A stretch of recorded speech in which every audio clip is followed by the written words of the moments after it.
మనం చదువుకున్న ఈ వాక్య భాగంలో యేసు ప్రభువే తప్పు చేశాడా అనిపించేటువంటి ఒక సంఘటన ఇక్కడ మనకు కనపడుతుంది.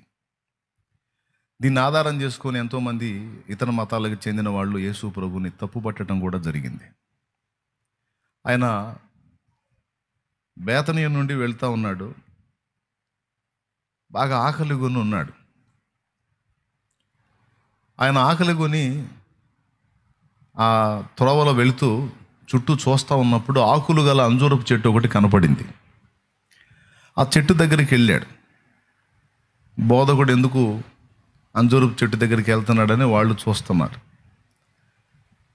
ఆ చెట్టు దగ్గరికి వెళ్ళి చెట్టు మొత్తం చుట్టూ తిరిగి కలియ చూశాడు. ఎంతసేపు అదే పనిగా చూస్తూ ఉన్నాడు. చూస్తానే ఆయన ముఖం మారిపోయింది. ప్రశాంతంగా చెట్టు దగ్గరికి వెళ్ళినోడు ఆ చెట్టుని కాసేపు పరికించి ముఖం మారిపోయింది. కోపంతో ఉన్న ముఖం పెట్టేశాడు. ఎందుకు బోధకుడు ముఖం ఇలా మారింది, ఎందుకు రౌద్రం వచ్చింది ఆయనకని వాళ్ళు అబ్జర్వ్ చేస్తున్నారు. ఆ చెట్టు మొత్తాన్ని మళ్ళా తిరిగి ఒక్క పండన్నా కనపడిద్దేమో అని పరిశీలించి విసుగు చెంది దాని నుంచి పక్కకు వచ్చి ఆ చెట్టు వైపు చూసి, ఇక ఎప్పటికీ ఎవ్వరునూ నీ పండ్లు తినకుందురుగాక అన్నాడు. చూడండి, ఇక మీదట ఎన్నటికీ నీ పండ్లు ఎవరునూ తినకుందురుగాక అని చెప్పాను. ఇది శిష్యులు వినిరి. తర్వాత ఏం జరిగిందో తెలుసా? 20వ వచనం మీరు చూడగలిగితే, ప్రొద్దున వారు మార్గమున పోవుచుండగా అంజూరపు చెట్టు వేళ్ళు మొదలుకొని ఎండి ఉండుట చూచిరి. అప్పుడు పేతురు ఆ సంగతి జ్ఞాపకమునకు తెచ్చుకొని, బోధకుడా, ఇదిగో నీవు శపించిన అంజూరపు చెట్టు ఎండిపోయినని ఆయనతో చెప్పాను. అందుకు యేసు వారితో ఇట్లనెను, మీరు దేవుని యందు విశ్వాసముంచుడే. ఎవడైనను ఈ కొండను చూచి నీవు ఎత్తబడి సముద్రంలో పడవేయబడుమని చెప్పి తన మనస్సులో సందేహింపక తాను చెప్పినది జరుగునని నమ్మిన ఎడల వాడు చెప్పినది జరుగునని మీతో నిశ్చయముగా చెప్పుచున్నాను అన్నాడు. ఇది ఎలా ఉందంటే, పాపం దాని మానాన్నది బతుకుతున్న ఒక చెట్టును చూసి దాన్ని శపించి పనిగట్టుకొని దాన్ని ఎండిపోజేసి శిష్యులకు విశ్వాసాన్ని నేర్పుతున్నాడా అనే ప్రశ్న తలెత్తేటట్టుంది ఒకటి. రెండవది, అన్సీజన్ అది అని అక్కడే సీజన్లో వెళ్ళి వెతకాలి. ఇప్పుడు మామిడి పండ్లు ఉన్నాయి. ఇప్పుడు మనం వెళ్ళి మామిడి చెట్లు వెతికితే మనకు పండ్లు దొరకవు. ఎందుకు? ఇది సీజన్ కాదు, అయిపోయింది. మామిడి పండ్ల కాలం అయిపోయింది. ఇప్పుడు నువ్వు ఎంత వెతికినా కనీసం పూత కూడా కనపడదు. మళ్ళీ ఎప్పుడు ఫిబ్రవరి దాటిన తర్వాత చిన్నగా మామిడి చెట్లు పూత పూసి, ఆ మార్చి దాటిన తర్వాత ఆ ఏప్రిల్, ఆ మే, ఆ ప్రాంతంలో కాస్త ఒక మోస్తరు కాయలు వస్తాయి. జూన్లో దాదాపు ఫైనల్ అయిపోతాయి కాయలన్నీ కూడా. అంటే మామిడి చెట్టుకి ఒక సీజన్ ఉంది. కొన్ని చెట్లు ఉన్నాయి సీజన్ అన్ సీజన్ అనే భేదం లేకుండా ఎప్పుడు కాస్తానే ఉంటాయి. కానీ కొన్ని చెట్లు సీజనల్గా కాసే చెట్లు ఉంటాయి. అట్లా మామిడి చెట్టు ఒకటి. అంజూర చెట్టు విషయంలో కూడా అక్కడ రాసింది ఏమిటంటే, అది అంజూరపు పండ్ల కాలం కాదు అని.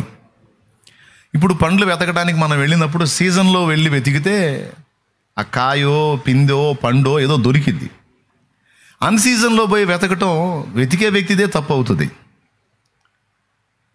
అవునా? కాలంలో పోయి వెతకటం ఆయన తప్పు. రెండో తప్పు ఏంటంటే, ఒక చెట్టుని నిలువున ఎండిపోజేసి మీరు ఏదైనా పలికేటప్పుడు మనసులో తాను చెప్పినది జరుగునని సందేహింపక విశ్వాసం ఉంచి పలికిన ఎడలది అలాగూ జరుగును అని అక్కడ చెప్తాడు. ఎందుకంటే పేతురు, బోధకుడా, నువ్వు నిన్న శపించావే చెట్టు, ఆ చెట్టు ఎండిపోయింది, వేళ్లతో సహా ఎండిపోయింది అంటే దానికి ఆయన ఈ మాట మాట్లాడతాడు. రెండో విషయం ఏంటంటే, ఏమయ్యా, శిష్యులకు నువ్వు విశ్వాసాన్ని నేర్పడానికి పచ్చని చెట్టు నిలువున ఎండిపోయేటట్టు చేస్తావా? ఏమన్నా న్యాయమా? ఇది రెండవది. ఈ రెండు విషయాలని పరిగణలోకి తీసుకొని కొంతమంది యేసు ప్రభుని విమర్శించి పుస్తకాలు కూడా, గ్రంథాలు కూడా రాశారు. ఇలాంటివి మరికొన్ని తీసుకొని బైబిల్ని తప్పుబడుతూ యేసు ప్రభు ప్రవర్తనను తప్పుబడుతూ రాశారు. అయితే అక్కడ విషయం ఏంటంటే, యేసు ప్రభు అలా చేయడం వెనక ఉద్దేశం ఏంటి? యేసు ప్రభు ఎప్పుడన్నా ఏదైనా ఒక పని చేస్తే దాని వెనక బోల్డ్ అంత పరమార్థం ఉంటుంది. అదేదో మళ్ళీ మసిపూసి మారేడుకాయం చేసినట్టు కాదు, నిజంగానే ఉంటుంది. ఖచ్చితంగా అక్కడ ఒక పాఠాన్ని చూపించడానికే యేసు ప్రభు ఆ పని చేశాడు. ఒక పాఠం కాదు, 2 పాఠాలు చూపడానికి. మొట్టమొదటి పాఠం ఏంటో చెప్తాను. అన్సీజన్ అని తెలుసు ఆయనకి, అంటే అంజూరపు పండ్ల కాలము కాదని తెలుసు. కానీ అక్కడ ఆయన ఆకలి కొని ఉన్నాడు అని రాస్తుంది.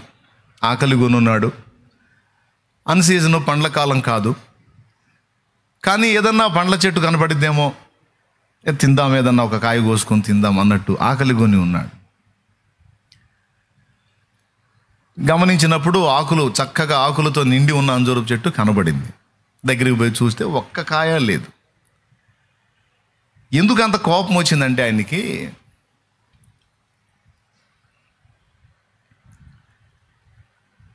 దూరంలో కనపడింది ఆ చెట్టు, దగ్గరలో కాదు దూరంలో కనపడింది. పాపం కష్టపడి నడుచుకుంటూ పోయాడు ఆడదాకా.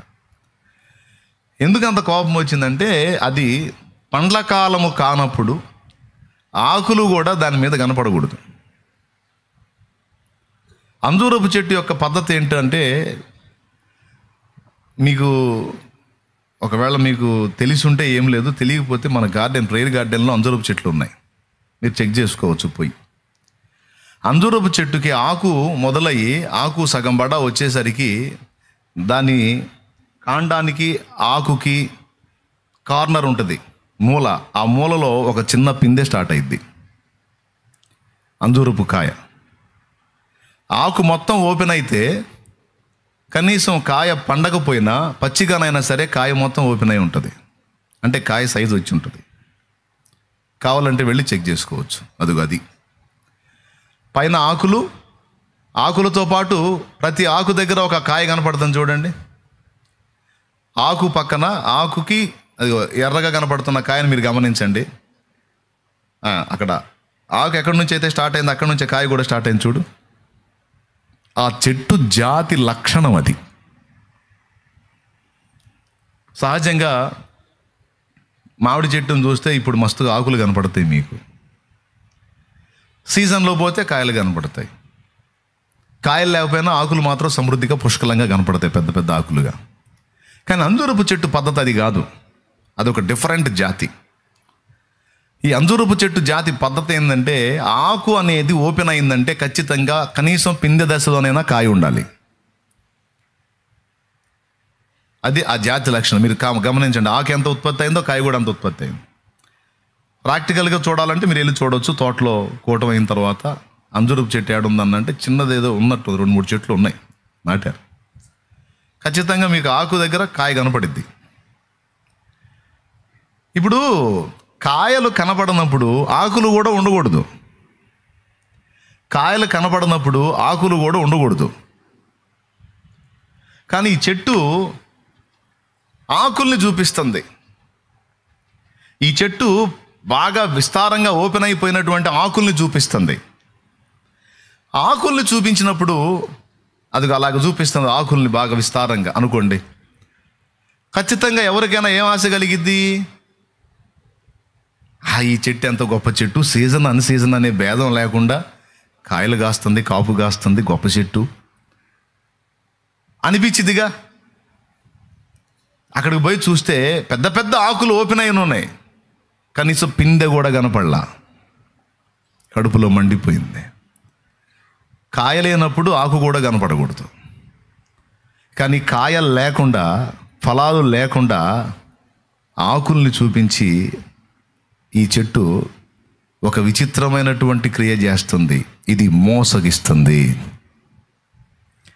ఆ చెట్టు దేనికి సాదృశ్యం అంటే వేషధారణ జీవితానికి సాదృశ్యం.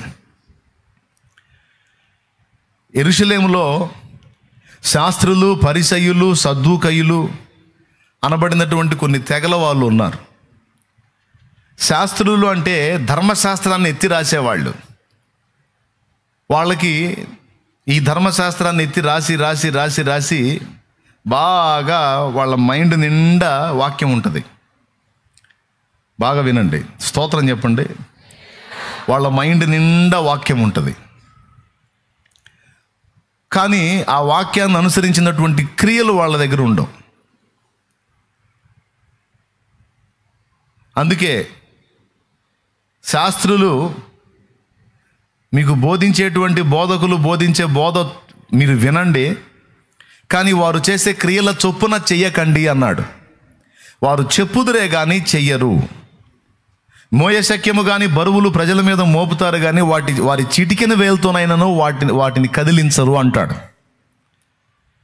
ఇది శాస్త్రులు, ధర్మశాస్త్రాన్ని ఎత్తి రాసేవారు. పరిసయ్యులు మహా మతనిష్ట కలిగిన వాళ్ళు. సద్దూకయ్యులు పునరుద్ధానము లేదని చెప్పేవాళ్ళు, వీళ్ళు కూడా కొంతమేర మతనిష్ట కలిగిన వాళ్ళు అక్కడ ఉన్నారు. శాస్త్రులు, పరిసయ్యులు, సద్దూకయ్యులు, మొత్తం ఈ 3 తెగలు యేసుప్రభుని ద్వేషించారు. మళ్ళీ సమాజంలో వీళ్ళెవరు అంటే భక్తిపరులు, సమాజంలో వీళ్ళెవరు అంటే పెద్ద మనుషులు, సమాజంలో వీళ్ళెవరు అంటే గౌరవ పాత్రులు, సమాజంలో వీళ్ళెవరు అంటే నమస్కార పాత్రులు. వీళ్ళని చూసినప్పుడు సమాజం ఏమనుకుంటుందో తెలుసా? ఖచ్చితంగా మోసపోయింది, అబ్బో గొప్ప భక్తిపరులు అని. ప్రభువుకు స్తోత్రం. అబ్బో గొప్ప భక్తిపరులు. వాళ్ళు కూడా అలానే మెయింటైన్ చేస్తారు. సంత వీధులలో వందనములు, విందులలో అగ్రపీఠములు మీరు కోరుదురు. అయ్యో వేషధారులైన శాస్త్రులారా, పరిసయ్యులారా, మీరు సున్నము కొట్టిన సమాధులు అంటాడు. అది పైన శృంగారించబడి ఉంటుంది, కానీ లోపల ఎముకలు, కుళ్ళు, సమస్త కల్మషంతో నిండి ఉంటుంది సమాధిలో.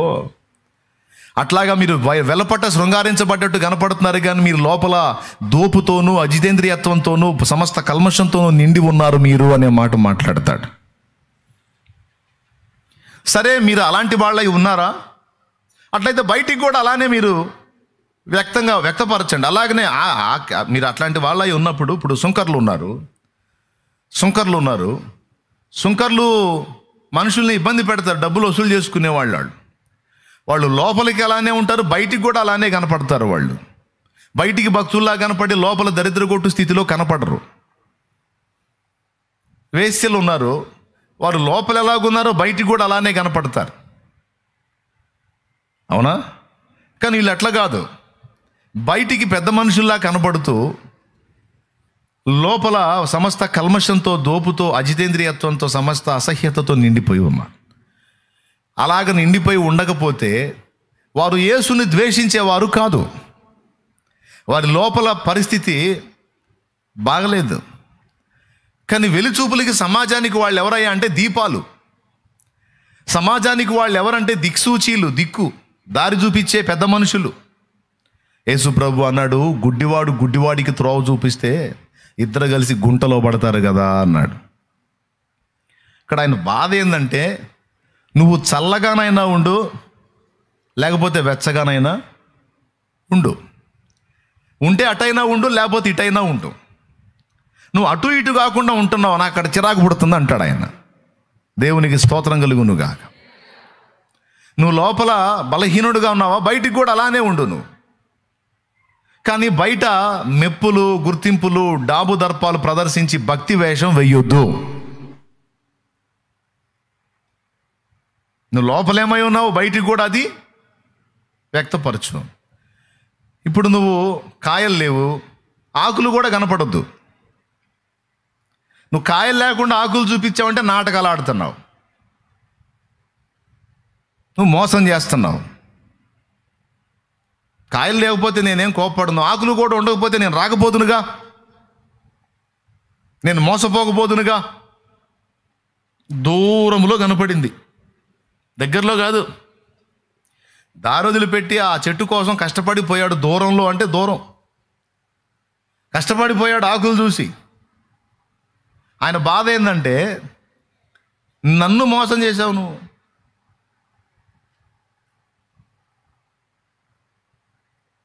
అట్లా జరిగిద్దన్నా, చెట్లు అట్లా జరుగుతుందా, చెట్లలో అట్లా జరుగుతుందా అంటే జరుగుతుంది. ద్రాక్ష చెట్లు మీరు చూసే ఉంటారు. ద్రాక్ష చెట్లు మీకు అవసరమైతే ఫోటోలు కూడా వేసి చూపిస్తాడు. ద్రాక్ష చెట్లు అవసరమైతే. ఆ ద్రాక్ష చెట్లలో కూడా చేదు ద్రాక్షలు కాస్తాయని మీకు తెలుసా? కారు ద్రాక్షలు కాస్తాయని మీకు తెలుసా? అది కూడా బైబిల్లోనే రాసుంది. నిక్కమైన ద్రాక్షవల్లి వలె నేను నిన్ను నాటి తిని, నీవు జాతిహీనపు ద్రాక్షవల్లి ఎట్లయితివి? నీవు కారు ద్రాక్షలు ఎందుకు కాచావు? శ్రేష్టమైన ద్రాక్షవల్లి వల్ల నిన్ను నాటానే, ఎందుకు ఇలాగ అయిపోయావు అంటే, ద్రాక్షకాయలు చేదు ఎందుకు అవుతాయి అంటే దానికి ఒక కారణం ఉంది. చేదైన వేరు మొలిస్తే అలా జరిగిద్ది. దేవునికి స్తోత్రం కలుగునుగాక. అలాగే మరికొన్ని కూరగాయల్లో కూడా మీరు చూడొచ్చు. దోసకాయ చూడండి. దోసకాయలు ఎప్పుడన్నా పొలాల్లో పండిన దోసకాయలు ఎప్పుడన్నా లైవ్లో కోసుకొని తిన్నారా? అన్ని కాయలు ఒకే రకంగా ఉంటాయా? చచ్చినట్టు కొరికి చూడాల్సిందే దోసకాయని. ఎందుకంటే కొన్ని దోసకాయలు చేదయ్యే అవకాశం కూడా ఉంటుంది. మళ్ళీ ఇంకొన్ని కాయలు ఉన్నాయి కూరగాయల్లోనే. ఇంకొన్ని కూరగాయలు బీరకాయలు కదా. అది మీరు ఆడోళ్ళు చెప్తారని నేను చూస్తున్నాను. అలాగే మరికొన్ని కూరగాయలు. సరే, మనకి 2 జాలేబ్బా. బీరకాయలు కూడా చేదు బీరకాయలు వస్తాయి. అలాగే దోసకాయలు చేదు దోసకాయలు వస్తాయి. ఎందుకు అంటే వాటికి పుట్టే వేర్లలో ఏదన్నా చేదు వేరు మిక్స్ అయిందా కాయలన్నీ చేదెక్కిపోతాయి. అది ప్రాబ్లం. ఒక్కొక్క చెట్టుకి కాసిన కాయలన్నీ కూడా చేదైపోతాయి. అబ్బా, ఈ చెట్టు కాయ అంతా చేదేరా అనుకుంటారు. ఎందుకంటే చేదైన వేరు లింక్ అయిందంటే దాని కాపు చేదైపోయిద్ది. అంటే దాని ధర్మానికి విరుద్ధమైన కాపు కాసే అవకాశం పండ్ల చెట్లకి ఉంది అనేది మీకు అర్థం కావటానికి నేను ఇది చెప్పా. దాని ధర్మానికి విరుద్ధమైనటువంటి కాయలు కాసేటువంటి విధానం అనేది పండ్ల చెట్లకి ఉందా లేదా? దానికి రుజువుగా మీకు బీరకాయ చెట్టు, దోసకాయ చెట్టు, ద్రాక్ష చెట్టు చూపించి, అదేవిధంగా దాని ధర్మానికి విరుద్ధమైన కాపు కాసే విధంగా అంజూరపు చెట్లకు కూడా ఉందంటానికి ఇక్కడ రాయబడిన ఉదంతం సాక్ష్యం. అంటే కాయ ఒక్కటి కూడా లేకుండా పూర్తి ఆకులను చూపించి మోసం చేసే అవకాశం ఉంది అంటానికి సైంటిఫిక్ ఎవిడెన్స్ కూడా ఉన్నాయి. ఇప్పుడు ఆయన ఎందుకు అంత కోపడ్డాడు? అక్కడ 3 పాఠాలు నేర్పడానికి దేవుడు పూనుకున్నాడు. దేవునికి మహిమ కలుగునుగాక. 3 లేక 4 పాఠాలు అందులో ఉంటాయి, మీకు అందిస్తా. మొదటి పాఠం ఏంటంటే, వేషధారణను నేను ఇష్టపడను.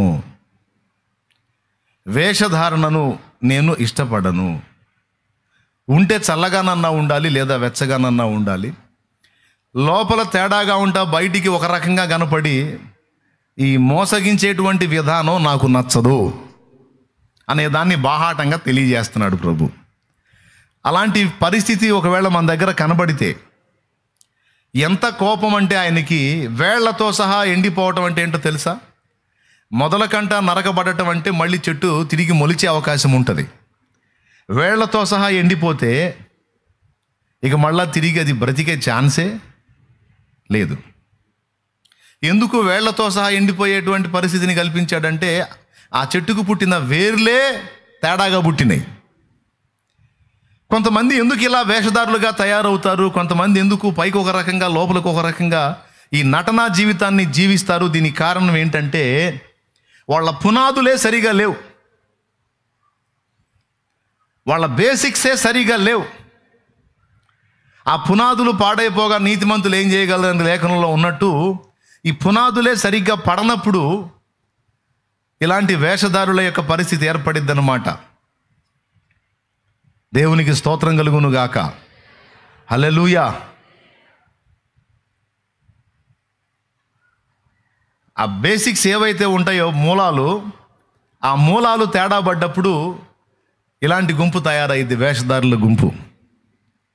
ఈ వేషధారుల గుంపు గొప్పతనం ఏంటో తెలుసా మీకు?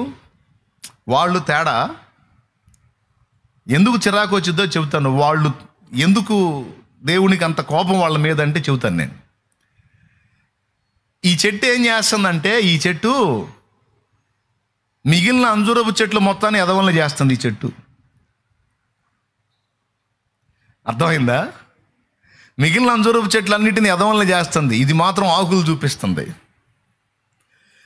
దూరం నుండి చూసేవాళ్ళకి ఇది గొప్ప చెట్టు, మహా గొప్ప చెట్టు, మామూలు చెట్టు కాదు, అబ్బా దీనికి ఎంత పెద్ద ఆకులు ఉన్నాయని ఇది ఆకులు చూపించి, మరి మిగిలిన చెట్లకు ఆకులు లేవు, కాయలు లేవు. ఎందుకంటే అన్సీజన్ అప్పుడు చెట్టు మోడ్లాగా అయిపోయి ఉంటుంది అంజూరపు చెట్టు. కొద్దిగా ఎట్లాంటివి కోసం అప్పుడప్పుడు చూస్తూ ఉండండి. అంజూరపు కాయలు కోసుకొని తింటాం కదా, చెట్టును అబ్జర్వ్ చేయాలి. కాయలన్నీ అయిపోయినప్పుడు ఆకులు కూడా రాలిపోయి ఒక మోడులాగా అయిపోయింది అంజూరపు చెట్టు. కానీ ఈ చెట్టు ఆకులు చూపిస్తా మిగిలిన చెట్లను ఎదవల్ని చేస్తుంది. ఎవరైనా చూసినప్పుడు ఆ మిగిలిన చెట్లన్నిటికీ ఆకులు కనపడవు, కాయలు కనపడవు. అబ్బాయి ఈ చెట్లన్నీ పనికిమాలిన చెట్లు, అబ్బా ఈ చెట్టు ఎంత గొప్ప చెట్టు, ఎంతంత పెద్ద ఆకులు ఉన్నాయంటే కాయలు కూడా ఉండే ఉంటాయిలే. ఈ పరిసయ్యులు, ఈ శాస్త్రులు, ఈ వేషధారులు ఆనాడే కాదు ఈనాడు కూడా ఉన్నారు. ఆ దరిద్రం మనలో ఉండకుండా పోవును గాక. అది మనలో మాత్రం రాకుండా జాగ్రత్త పడాలి. ఎవడినైనా దర్శిస్తుంటుంది ఈ దరిద్రం. ఈ చేదైన వేర్లు ఎవరికైనా మొలుస్తుంటాయి, అవి లేకుండా జాగ్రత్త పడాలా. ఎందుకు అట్లా అవుతుంది ఆ చెట్టు అంటే దాని వేర్లే తేడా అని చెప్పాను, గుర్తుంది కదా. దాని పునాది, దాని బేసిక్కే తేడా. అట్లాగా ఈనాడు క్రైస్తవ సంఘంలో కూడా ఇట్లాంటి పరిసయ్యుల గుంపు ఒకటి లేచింది. పరిసయ్యుల గుంపు. ఈ పరిసయ్యుల గుంపు సమాజానికి ఎలాంటి పిక్చర్ ఇచ్చిందో తెలుసా? సత్య సంబంధుల్లాగా, సత్యం కొరకు ఆసక్తి కలిగిన వాళ్ళలాగా, క్రైస్తవ సంఘాన్ని ఉద్ధరించడానికి పుట్టినటువంటి అభినవ యోధుల్లాగా పిక్చర్ ఇస్తాయి ఈ చెట్లు బిల్డప్ అది అనమాట. వాటిని చూసి ఎవడైనా మోసపోవటం, అబ్బా ఎంత ఆసక్తి, ఎంత తపన, ఎంత భారం, ఎంత బాధ్యత, ఎంత అద్భుతంగా ఖండిస్తున్నారు, అబ్బా అసలు ఎవరిని ఊరుకోరు. ఇప్పుడు ఆయన చెప్పేది ఏంటంటే, ఇప్పుడు పరిసయ్యులు శాస్త్రులు కూడా ఆనాడు యేసయ్యని దుయ్యబట్టారు, యేసు ప్రభుని వెతుకుతా తిరిగారు. వాళ్ళ పని అదే. ఎందుకంటే వాళ్ళ క్రియలను ఆయన ఎండగడుతున్నాడు కాబట్టి, వాళ్ళకు మించినటువంటి టాకింగ్ యేసు ప్రభుని గురించి అప్పట్లో వచ్చింది కాబట్టి వీళ్ళు తట్టుకోలేకపోయారు. ఈ పరిసయ్యుల గుంపు ఏది ఆకులు గల అంజూరపు చెట్ల గుంపు. ఇవి ఆకులు చూపించుకొని పక్కన అంజూరపు చెట్లు ఎదవలను చేసే చెట్లు అనమాట ఇవి. అంటే మేము ఒక్కళ్ళమే సంఘం కొరకు, సత్యం కొరకు భారం కలిగి ఉన్నాం, ఇంకెవరికి లేదు. మేము ఒక్కళ్ళమే ఆసక్తి కలిగి ఉన్నాం, మేము ఒక్కళ్ళమే ఆ విషయంలో పట్టుదల కలిగి ఉన్నాం, ఇంకెవడికి లేదని చూపించుకునే గుంపు ఉందే, ఇది ఆ జాతి అన్నమాట. ఏ జాతి ఇది? ఆనాటి పరిసయ్య గుంపు జాతి. యేసు ప్రభుని గురించి గొప్పగా మాట్లాడుకుంటే వీళ్ళకొళ్ళుమంట, బాప్తిస్మమిచ్చు యోహానుని గురించి గొప్పగా మాట్లాడుకుంటే వీళ్ళకొళ్ళుమంట, ఏ భక్తుని గురించి అయినా, ఏ వ్యక్తిని గురించి అయినా గొప్ప అంటే వీళ్ళకి నచ్చదు. ఎంత అసూయ అంటే, ఎంత బాధ అంటే, వాళ్ళని ఎలాగైనా సరే రోడ్ల పాలు చేయాలి, ఎలాగైనా వాళ్ళని దూషణ పాలు చేయాలని గుంట నక్కలు వెతికినట్టు వెతుకుతూ ఉంటారు. ఈ గుంట నక్కలు ఆ దినాల్లో వాళ్ళ పేరు మతనిష్ట కలిగిన వాళ్ళు, మతాభిమానం కలిగిన వాళ్ళు అని బిల్డప్. అప్పట్లో వాళ్ళ పబ్లిసిటీ అది. ఈ జాతి తరతరాలుగా ఫాలో వస్తానే ఉంది. ఇప్పటి రోజుల్లో కూడా ఈ జాతి ఉంది. ఎవరినైనా దేవుడు నిలబెట్టి బలపరిచి కృప చూపి వాడుకుంటే, ఎవరి నామమైనా కాస్త అట్లా బయటికి కనబడితే ఈ పరిసయ్య గుంపుకి నచ్చదు. ఎందుకంటే అక్కడ కాయలు కనపడుతున్నాయి కదా, ఈ పరిసయ్య గుంపుగా నచ్చదు. ఈ ఆకులు వేసుకొని తిరిగే రకాలు ఇవన్నీ. ఒరిజినల్గా ఎక్కడన్నా కాయలు కాసే చెట్లు కనపడ్డప్పుడు వెంటనే లెగుస్తాయి ఈ ఆకులు గల అంజూరపు చెట్లన్నీ గుయ్యమని లెగుస్తాయి. లేచి ఈ ఫలించేటువంటి చెట్లను నాశనం చేయడానికి పూనుకుంటే, ఆనాడు యోహానుని, యేసుని ఎగతాళి చేస్తా తిరిగినట్లుగా ఈ చెట్లు ఆ పని పెట్టుకుంటే, జాతి లక్షణం బేసిక్సే అయ్యి అన్నమాట. వాటికి పుట్టిందే చేదు వేరు పుట్టింది. ఇక మంచి కాయలు ఎట్లా కాయలు కాస్తే చేదు కాయలే కాస్తాయి. ఒకవేళ కాయపోయినా ఆకులు మాత్రం బాగా చూపిస్తాయి. మేము భక్తి పరులం, మేము సత్యాసక్తి కలిగిన వాళ్ళం, ఎవరైనా తప్పు చేస్తే మేము ఊరుకోం, ఎందుకంటే తప్పులను ఖండించడానికే పుట్టాం మేము. మళ్ళీ వీళ్ళు ఏమన్నా చేశారా? సమాజాన్ని ఏమన్నా ఉద్ధరించారా? అన్యజనులను ఏమైనా రక్షించారా? ఆత్మలను ఏమైనా క్రీస్తు కొరకు సంపాదించారంటే వాడి బొంద కూడా ఉండదు. ఈ దరిద్రులు వీళ్ళు సమాజాన్ని ప్రభావితం చేసేది ఉండదు, ఆత్మల కొరకు భారంతో త్యాగాలు చేసింది ఉండదు, జీవితాలను వెలిగించింది ఉండదు. శవాల మీద కాసులు ఏరుకునే రకాల్లాగా ఎప్పుడు ఎవడు ఏ విధంగా చిక్కుతాడా వాడిని దుయ్యబడదాం, ఆ విధంగా 4 కాసులు సంపాదిద్దాం అన్నట్లుగా 4 గుర్తింపులు సంపాదిద్దాం అనే విధంగా కొంతమంది పరిసయ్యుల గుంపు ఆనాడు ఉంది, ఈనాడు ఉంది.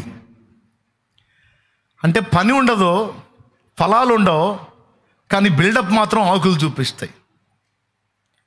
పెద్ద పెద్ద డైలాగులు మాట్లాడుతాయి. మళ్ళీ ఈ చెట్లు చిన్న చిన్నవి కాదు, పెద్ద డైలాగులు మాట్లాడుతుంటాయి. ఏమంటుంటాయి తెలుసా? నేను తప్పితే మీకు ఎవరు చెప్పరు అంటుంటాయి ఈ చెట్లు. దేవునికి స్తోత్రం. నేను చెప్పకపోతే మీకు ఎవరు చెప్పరు అంటుంటాయి. నేను చెప్పకపోతే మీకు ఎప్పటికీ తెలియదు అంటుంటాయి. ఇట్లాంటి చెట్లని దేవుడు హర్షించడుగాక హర్షించడు. అన్నీ ఉన్నాక అణిగిమణిగి ఉంటుంది, ఏమీ లే నాకు ఎగిరెగిరి పడిద్దని లోకంలో సామెత ఉంది.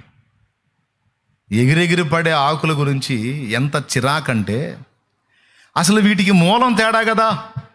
వీటికి పడిన బేసే కరెక్ట్ బేస్ పడలా. వీటికి వీళ్ళకి పునాదులు వేసిన వాళ్ళే వదరబోతులు, వీళ్ళకి పునాదులు వేసిన వాళ్ళే ఆకులు గల అంజూరపు చెట్లు. అంటే వాళ్ళ మూల పిత్తర్లు. అర్థమైందా? ఆ బీజంలో పుట్టారు వీళ్ళు. కాబట్టి ఇక వాళ్ళకి వినయం, సాత్వికం, ఎదుటోళ్ళని అర్థం చేసుకోవటం, ఎదుటోళ్ళకి అర్థమయ్యేటట్టుగా ఏదన్నా సౌమ్యంగా సామరస్యంగా ఒక విధానంలో వెళ్ళటం, ఇవన్నీ ఏం తెలియవు. ఏ కాడికి ఆ వేరును బట్టి, పాపం వేరును బట్టి ఏం చేద్దాం మరి, అది దానికి పుట్టిన వేరే దరిద్ర పేరు పుట్టిందని మూలమే బాగలా. ఒక పద్ధతిలో ఎరిగి, ఒక క్రమంలో ఎరిగి, ఒక ఆత్మీయతలో ఎదిగి దైవజనులు అంటే భయము, భక్తి, గౌరవం, వినయం, విధేయత, తెలియనివి అడిగి తెలుసుకోవటం, సాత్వికం, మృదుత్వం, సులువుగా లోబడే మనస్తత్వం, ఇవన్నీ ఉండవు. వాళ్ళ మూల పితరులకే ఉండవు. కాబట్టి ఇక వాళ్ళ బోధల్లో, వాళ్ళ క్రమంలో, వాళ్ళ దిక్కుమాలిన ప్రవర్తనలో, వాళ్ళ వదరబోతుతనంలో పెరుగుతూ వచ్చారు కదా. కాబట్టి వాళ్ళ వేర్ల దగ్గర నుంచి చెడిపోయినాయి. అంటే ఇక పైన ఏదైనా పైన చెడిపోతే కాస్త ఏదైనా ఆ కొమ్మలు కట్ చేసి మళ్ళీ ఇంకో కొమ్మలు, మంచి కొమ్మలు వేసి అంటు కట్టచ్చు. ఇప్పుడు చెట్టు పైన చెడిపోయింది అనుకోమా, కొమ్మలు కట్ చేసి మళ్ళీ ఏదైనా మంచి కొమ్మల చెట్లు తీసుకొచ్చి అంటు కట్టచ్చు. అక్కడ నుంచి ఫలాలు మారుతాయి. కానీ దీనికి మూలమే వేరే, దాని మెయిన్ రూటే తేడా పడింది. కాబట్టి ఇక ఈ జీవితాలు బాగుపడవు. ఇక వాళ్ళ బతుకులు అంతే. ఎట్లాంటి వాళ్ళు మీకు క్రైస్తవ సంఘంలో యూట్యూబ్లో తగులుతుంటారు. మీకు తగిలారు? మీకు ఎప్పుడైనా తగిలారా ఇట్లాంటి వాళ్ళు? ఇక వాళ్ళకి రెండో పని లేదు. ఈ పాస్టర్ అట్ట, ఆ పాస్టర్ ఇట్ట, ఈ పాస్టర్ మట్ట, ఆ పాస్టర్ మెట్ట, వీళ్ళట్ట, వాళ్ళిట్ట. ఇక వాళ్ళ జీవితం అంతా అదే. వాళ్ళు మళ్ళీ వాక్యం చదివి ఎవడు చూడ్డు, ఎవడు వినడు. హాట్ కేకుల్లాగా వాళ్ళని ఊరికే దుయ్యబట్టి విమర్శించి, ఎవరైతే కాస్త పాపం దేవుడి చేతిలో కాస్తో కూస్తో అలా వాడబడతా, 4 ఆత్మల్ని సంపాదిస్తా, ఆత్మల కోసం భారం కలిగి కష్టపడుతున్నారో వాళ్ళని టార్గెట్ చేసి, ఇక వాళ్ళని నలుగురిలో నవ్వులు పాలు చేసి వాళ్ళని బస్టు పట్టించింది దాకా నిద్రపోరు. నేను 4 ఏళ్ళుగా ఇప్పుడు ప్రజల్లోకి వెళ్ళున్నాను బాగా. యూట్యూబ్ ద్వారా దేవుడు నన్ను తీసుకెళ్ళి ఆయన కృపతో. ఆ తొలి దినాలలో నేను చూసా ఈ జాతుల్ని. నాకు ఆశ్చర్యం, ఈ జాతులు ఎక్కడి నుంచి వచ్చినారా, ఈ వింత జాతులు వచ్చినాయి అని. దేవునికి మహిమ. ఈ జాతులు ఎక్కడ పుట్టినాయి? వీటికి పునాదులేంటి, వీటి మూలాలేంటి? వీళ్ళ దగ్గర భక్తి, ఆత్మీయత, ఆత్మల భారం. అసలు వీళ్ళు సంఘాన్ని బాగు చేయడానికి పుట్టారా, సంఘ విస్తరణను అడ్డుకోవటానికి పుట్టిన శాపగ్రస్తులా? సంఘాన్ని బాగు చేయడానికి పుట్టారా, సంఘాన్ని నలుగురిలో అన్ని జనుల చేతికి అప్పచెప్పడానికి పుట్టారా? వీళ్ళు అస్మదీయులా తస్మదీయులా? నాకు ఆశ్చర్యం అయిపోయింది. దేవునికి స్తోత్రం. ఓయబ్బా, గుప్పులు లేవరు. శాలేం రాజు అట్లా, శాలేం రాజు ఇట్లా, శాలేం రాజు అది, శాలేం రాజు. యేసుప్రభు నన్ను అంత గలవిచ్చారు లేదు నాకు తెలియదు, కానీ నన్ను మాత్రం తెగ భజన చేశారు. దేవునికి స్తోత్రం. ఎప్పుడు ఆగారంటే ఇక వాళ్ళకి ఇక ధర్మశాస్త్రం మొదలుపెట్టిన తర్వాత ఆగారు. కంటికి కన్ను పంటికి పళ్ళు అని దిగిన తర్వాత ఆగారు. అప్పటిదాకా సౌమ్యంగా సాత్వికంగా పోనీలే అర్థం చేసుకుంటారని మెల్లగా తగ్గించుకొని వెళ్ళే కొద్దీ గుప్పమని లేచారు. ఎక్కడెక్కడోడు కూడా ఇక ఇంట్లో అసలు కరివేపాకు కూడా జల్లనోడు కూడా లైవ్ పెట్టి నా గురించి మాట్లాడటం మొదలుపెట్టి, ఇక మనోళ్ళు మనకు యోధులు ఉన్నారుగా, దేవునికి స్తోత్రం. దేనోడికి దానోళ్ళు తయారై ఉంటారు, దేవునికి మహిమ. ఇక మనోళ్ళు లేచి ఇక మొత్తం కలిసి వాడు ఒక పోస్ట్ పెడితే 10 మంది, వీళ్ళు 10 మంది లేచి 10 పోస్టులు పెట్టడం మొదలుపెట్టి, ఇక ఈ పోడు తట్టుకోలేక, అరే నేను ప్రచారం చేస్తే వాడి మీద ఒకడనే చేస్తున్నాను, నా మీద వాళ్ళు 10 మంది చేస్తున్నారు, లేకి పడుతున్నాను అని సర్దుకున్నారు ఇప్పుడు బిడ్డలు.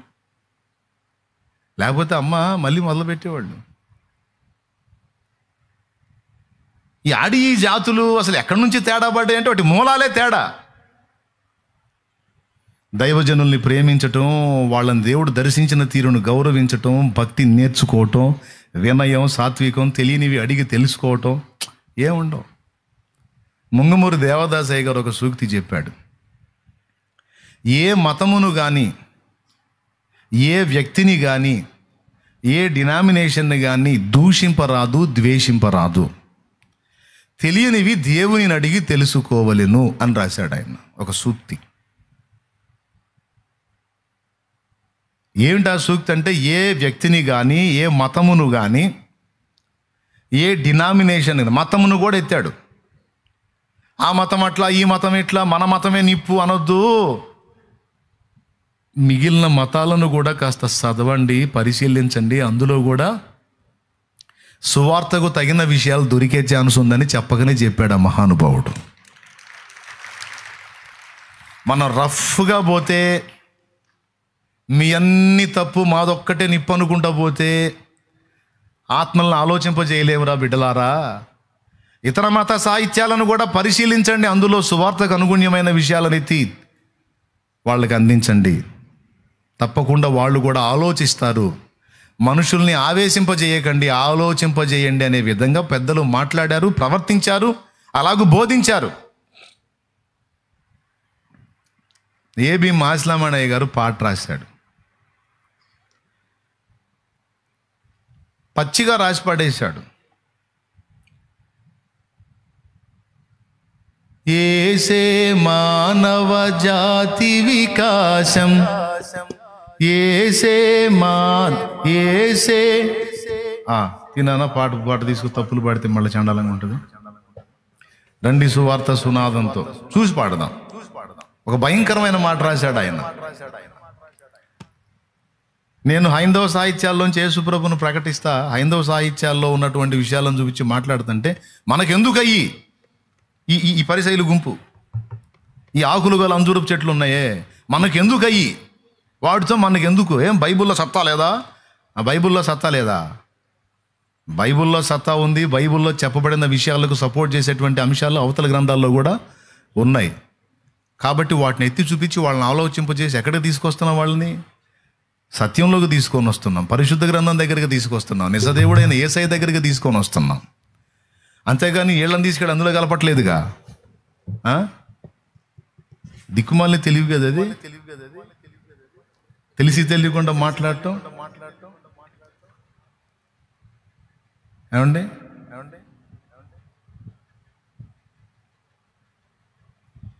పాడతాం చూడండి. 2వ చరణం మహోన్నతుని మనోహర గీతాల పుస్తకంలో 198వ పాట డైరెక్ట్ రాసేసాడండి. ఏసే దేవుని ప్రేమ స్వరూపం, ఏసే సర్వేశ్వర ప్రతిరూపం, ఏసే దేవుని ప్రేమ స్వరూపం, ఏసే సర్వేశ్వర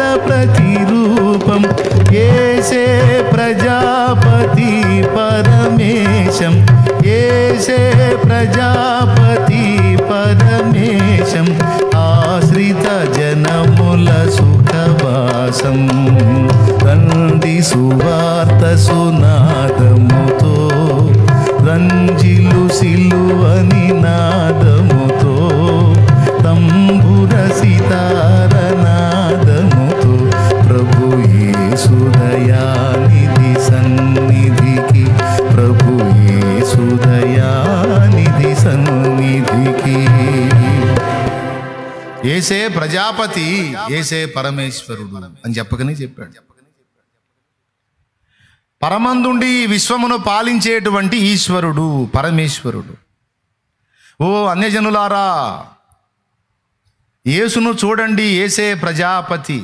ప్రజాపతిర్దేవేభ్య ఆత్మానాం యజ్ఞం కృత్వా ప్రాయశ్చిత్ అనే ఈ మంత్రం చదివి లేమెన్స్ ఇవాంజలికల్ ఫెలోషిప్ అధినేత ఎవరైతే ఉన్నాడో దానియేలు గారు, వారి తండ్రి గారు వీరాస్వామి గారు, ఆయన ఈ మంత్రం వేదంలో బ్రాహ్మణాల్లో ఈ మంత్రాన్ని గుర్తించి ఆ మంత్రం యొక్క అర్థం తెలుసుకొని ప్రజాపతిర్దేవేభ్య ఆత్మానాం యజ్ఞం కృత్వా ప్రాయశ్చిత్, ప్రజలందరి పాపముల కొరకు ప్రాయశ్చిత్తమై యజ్ఞమయ్యేటువంటి ఆ ప్రజాపతి ఎవరు అంటే అలా యజ్ఞమైన ప్రజాపతి ప్రభు అయిన యేసుక్రీస్తు అనేది గుర్తెరిగాడు. గుర్తెరిగి తన సమాజంలో ఎవ్వరూ యేసు ప్రభుని విశ్వసించని దినాల్లో ఆ ఒక్కడు యేసు ప్రభుని నమ్ముకున్నాడు.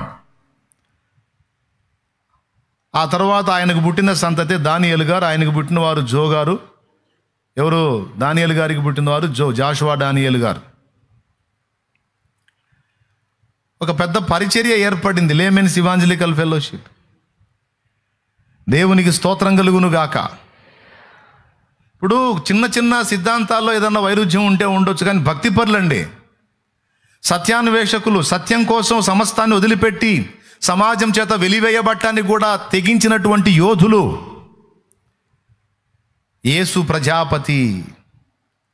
ఎందుకంటే హైందవ సాహిత్యమైన వేదంలో ప్రజాపతికి చెప్పబడిన కొన్ని కొలతలు యేసులో కనపడుతున్నాయి. ప్రజాపతికి మొత్తం 39 పేర్లు ఉన్నాయి. ప్రజాపతిరగ్ని, ప్రజాపతిర్వాయు, ప్రజాపతిర్వై హిరణ్యగర్భ, సంవత్సరో వై ప్రజాపతి, యజ్ఞం వై ప్రజాపతి, ప్రజాపతిర్వై ఇంద్ర, ప్రజాపతిర్వై సవిత, ప్రజాపతిర్వై చంద్రమాన్, ప్రజాపతిర్వై మహాన్ దేవ, ప్రజాపతిర్వై సూర్య. అట్లాగా ఆయనకు మొత్తం 39 పేర్లు ఉన్నాయి. అందులోనే ప్రజాపతిర్వై విశ్వకర్మ అంటే 33,33,33,333 మంది దేవతలు మొత్తం కలిసి అగ్ని అయి ఉన్న ప్రజాపతిని ఆరాధిస్తారట, అర్చిస్తారట. అది శుక్ల యజుర్వేద సంహితలో మేము చూపించాం మీకు స్క్రీన్ మీద చాలాసార్లు. అవసరం లేదు ఇప్పుడు చూపించాల్సిన అవసరం లేదు, చాలాసార్లు చూపించాను నేను మీకు.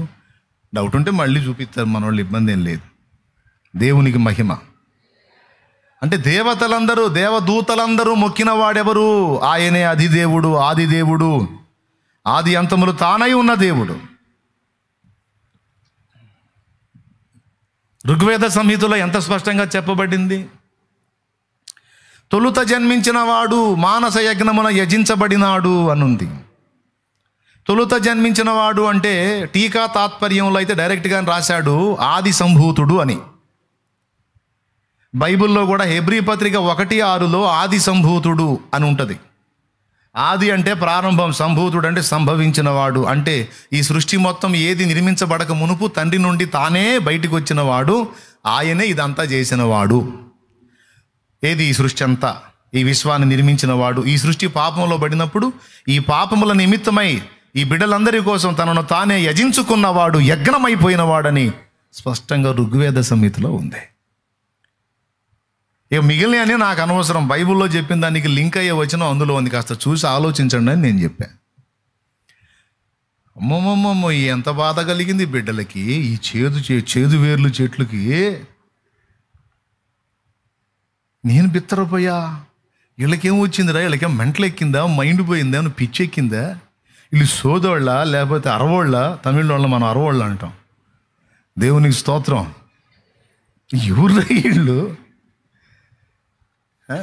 సత్య సువార్త చెప్పి క్రీస్తుని గూర్చి వారికి పరిచయం చేసి వారిని ప్రభువునొద్దకు ఆకర్షించడానికి నేను కష్టపడుతుంటే దరిద్రులేందిరా ఏనైనా ముఖమ్మడి దాడి. ఇక మనోళ్ళు 10 మంది మొదలుపెట్టి ఉతకటం మొదలు పెడితే అప్పుడు సర్దుకున్నారు. దేవునికి స్తోత్రం. మళ్ళీ ఎవడన్నా కదిలితే మళ్ళీ ఉతుకుడే. ఇంక అయిపోయింది. ఇంక పాత నిబంధన కొత్త నిబంధన అయిపోయింది. ఇంక ఓల్డ్ టెస్టిమెంటే. మరి ఇట్లాంటి చెట్లను యేసుప్రభువే శాపగ్రస్తులని అప్పచెప్పేశాడు, శపించాడు. మనం ఎట్టు ఊరుకుంటాం? ఇవి సమాజాన్ని ఉద్ధరించడానికి పుట్టినట్టు, క్రైస్తవ సంఘాన్ని ఉద్ధరించడానికి పుట్టినట్టు వాళ్ళట్ట వీళ్ళిట్ట వాళ్ళట్ట వీళ్ళు. అరే నీ బతికేందో చూడరా ముందు. ఎంతమందిని రక్షించావు నువ్వు? ఎన్ని జీవితాలు మార్చావు? ఎన్ని సంఘాలు కట్టావు? దేవుని కృపను బట్టి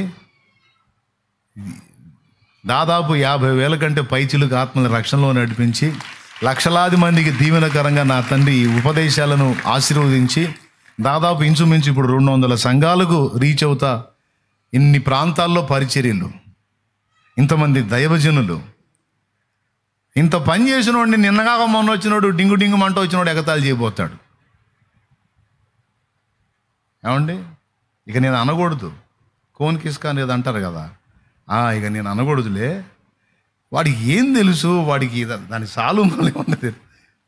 కాస్త కూస్త ఇంత పని చేసి కూడా ఇప్పటికీ నాకు ఏంది నాయన అని దేవునికి వెళ్ళి చూస్తున్నాను నేను. నీ కృప తండ్రి, నీ దయ నాయన, నీ దానం ప్రభా, నాదేం లేదయ్యా, అంత బుస్సేనాయన అని నేను దేవునికి వెళ్దు. ఇంత చేసి దేవుడు ఇంత కృపనిచ్చి నేను బుస్సని దేవుని ముందు ఒప్పుకుంటుంటే వాడు అసలు ఏమీ తెలియనోడు వచ్చి పెద్ద పెద్ద మాటలు మాట్లాడుతుంటే నాకు చాలా ఆశ్చర్యంగా అనిపించి అప్పుడప్పుడు జోక్గా మీకు చెబుతాను. నలుగురిని కానీ 5వ వాడికి నొప్పులు పడుతున్న ఆమె దగ్గరికి పోయి పెళ్ళిగాని అమ్మాయి, అసలు అంతసేటు మెలికలు తిరుగుతావేంది, అట్లా కేకలేస్తావేంది, అరవకూడదు అసలు అంటే. నలుగురిని కానీ 5వ వాడికి నొప్పులు పడుతున్న ఆమె దగ్గరికి వెళ్ళి పెళ్ళిగాని అమ్మాయి క్లాసులు ఇస్తే అట్టుంటుందే. అట్లానే కొంతమంది ఈ మధ్య బయలుదేరి ఈ ఆకులు గల అంజూరపు చెట్లు వాళ్ళట్ట వీళ్ళిట్ట వాళ్ళిది వీళ్ళిది అని ఓయబ్బో వాళ్ళ ప్రసంగాలు ఏంటంటే ఉంటుంది. బట్ దొరికితే చొక్కా పట్టుకొని 2 పీకులు పీకి యేసునామలో చెప్పురా, ఎన్ని సంఘాలు కట్టావు, ఎంతమందిని రక్షించావు, ఎన్ని జీవితాలు బాగు చేసావు, నీ వల్ల మారిన వాళ్ళు ఎంతమంది చెప్పురా అని అడగాలనిపించింది. కాకపోతే మనం కొట్టకూడదు కదా, ఒక చెంప కొడితే 2వ చెంప తిప్పమన్నాడు కాబట్టి ఇక తన్నుడేం ఉండదులే కానీ నిలదీయాలనిపించింది. ఏం చేసేవారు నన్ను? వినయం ఏదిరా, సాత్వికం ఏది, నేర్చుకునే బుద్ధి ఏది అంటే మూలమే చెడిపోయింది. అందుకే వేర్లతో సహా ఎండిపోవాలి అని శపించాడు. దాని రూటే రాంగ్ రూట్ అనమాట. వేరుని రూట్ అంటారు. దానికి పుట్టిన రూటే, దానికి పుట్టిన వేరే చెడిపోయిన వేరు పుట్టింది. అందుకే ఆసారం వెదజల్లుతుంది అది. ఈ స్థితిలో పరుల జోలికి పోయే ఎవ్వడైనా తాను పని చేయకుండా, తాను ఫలించకుండా, ఎందుకంటే పని చేసేవాడికి అన్నీ పట్టవండి. పొద్దస్తమానం ఆత్మల సంపాదన కొరకు బిజీగా ఉండేవాడికి వాళ్ళని వీళ్ళని చూసే ఖాళీ ఎక్కడో తెచ్చిద్ది. వీడు ఆ పనిలో ఉన్నాడంటే వీడిని వాడుకోవట్లే, వీడు పక్కన కూర్చున్నాడు చేదు చెట్టు.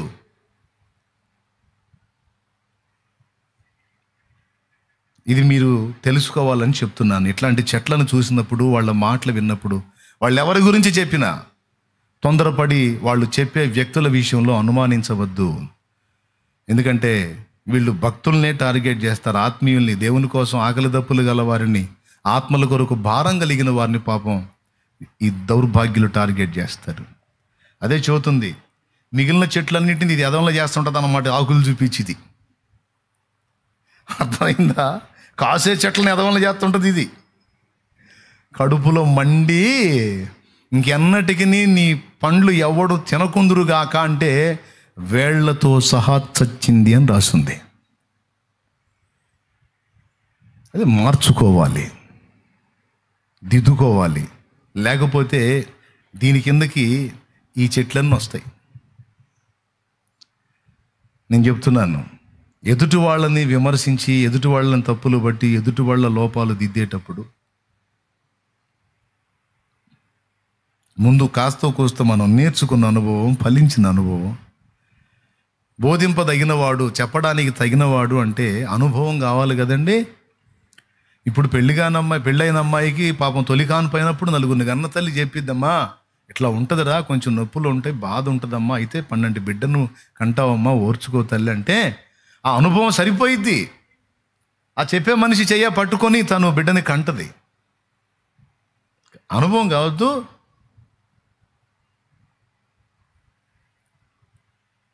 దిద్దుకోవాలి, సరి చేసుకోవాలి, నేర్చుకోవాలి, అనుభవం పొందాలి.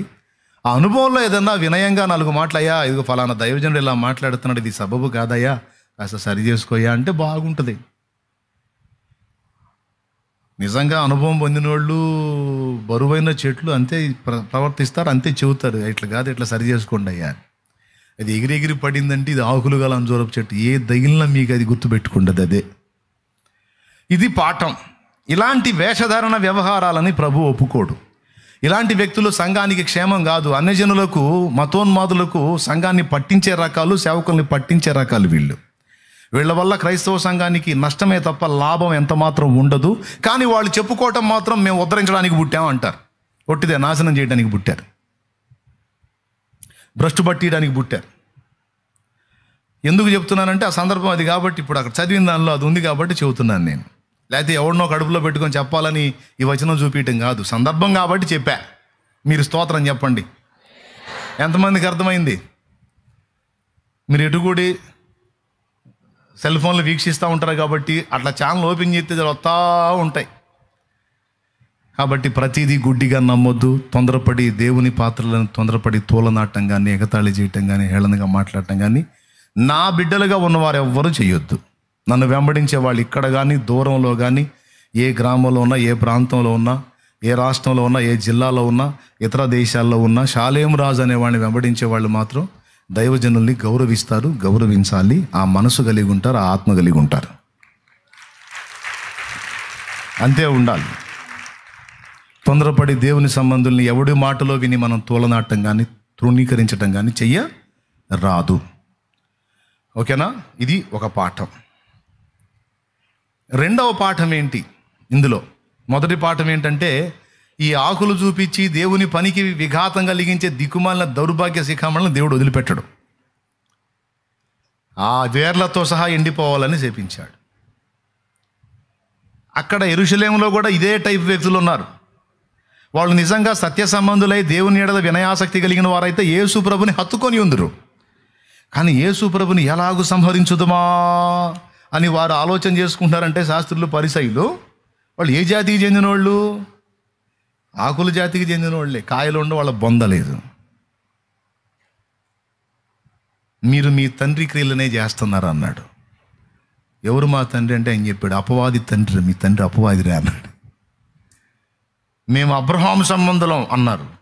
మీరు అబ్రహాము సంబంధులు అయితే అబ్రహాముకి నేను ఎవరో తెలుసు, నీకు తెలియకపోయింది. మీరు అబ్రహాముకు ఒకవేళ ఆ బీజానికి పుట్టారేమో కానీ మీ లక్షణాలన్నీ అపవాది లక్షణాలు. నిజంగా అబ్రహాము సంబంధమైన వాడు నన్ను విశ్వసిస్తాడు అని ప్రభు సాక్ష్యం ఇచ్చాడు.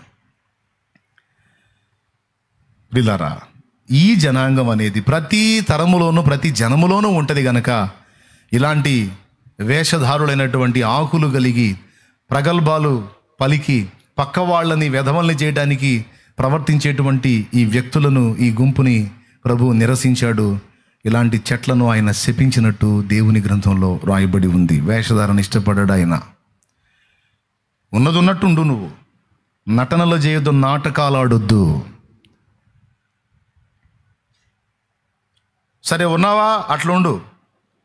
నువ్వు తెల్లగా ఉన్నావో, నల్లగా ఉన్నావో, ఏది ఉన్నావో, దేవుని ముందు ఎలాగున్నావో అలాగ ఉండు. నువ్వు సరి చేసుకో, దిద్దుకో, మారు మనసు పొందు, రూపాంతరం చెందు, అంతే. కానీ ఇతరులను వెధవలు చేయడానికి, ఇతరులను తేడా చేయడానికి, ఇతరులను నిందపాలు చేయడానికి ఎన్నడూ ట్రై చేయొద్దు. పిచ్చ కోపం ఆయనకది. ఇది మీకు అర్థమైందా? అయిపోయింది. ఇది మొదటి పాఠం. ఇక రెండవది ఏంటంటే, అందులోనే ఆయన ఒక మాట పలికినప్పుడు మరునాటి కల్లా అది ఆకులతో, ఈ వేర్లతో సహా ఎండిపోయిన ఉదంతాన్ని చూపించి యేసు ప్రభు అన్నీ విరమరిచి చెప్పాల శిష్యులకి. లేకపోతే అక్కడ ఆ పాఠం కూడా చెప్పాల్సింది. అసలు ఎందుకు శపించావు ప్రభువా అని వాళ్ళు అడిగేది ఉండే, ఆయన చెప్పేది ఉండే. చెప్పాలా, ఆ విషయం చెప్పాలా.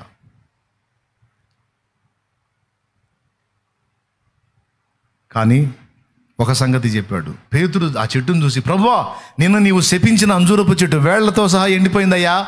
ఎంత గొప్ప విషయం ఇదేనంటే, ఆహా, నీకు ఇది ఎట్లా అర్థమైందా?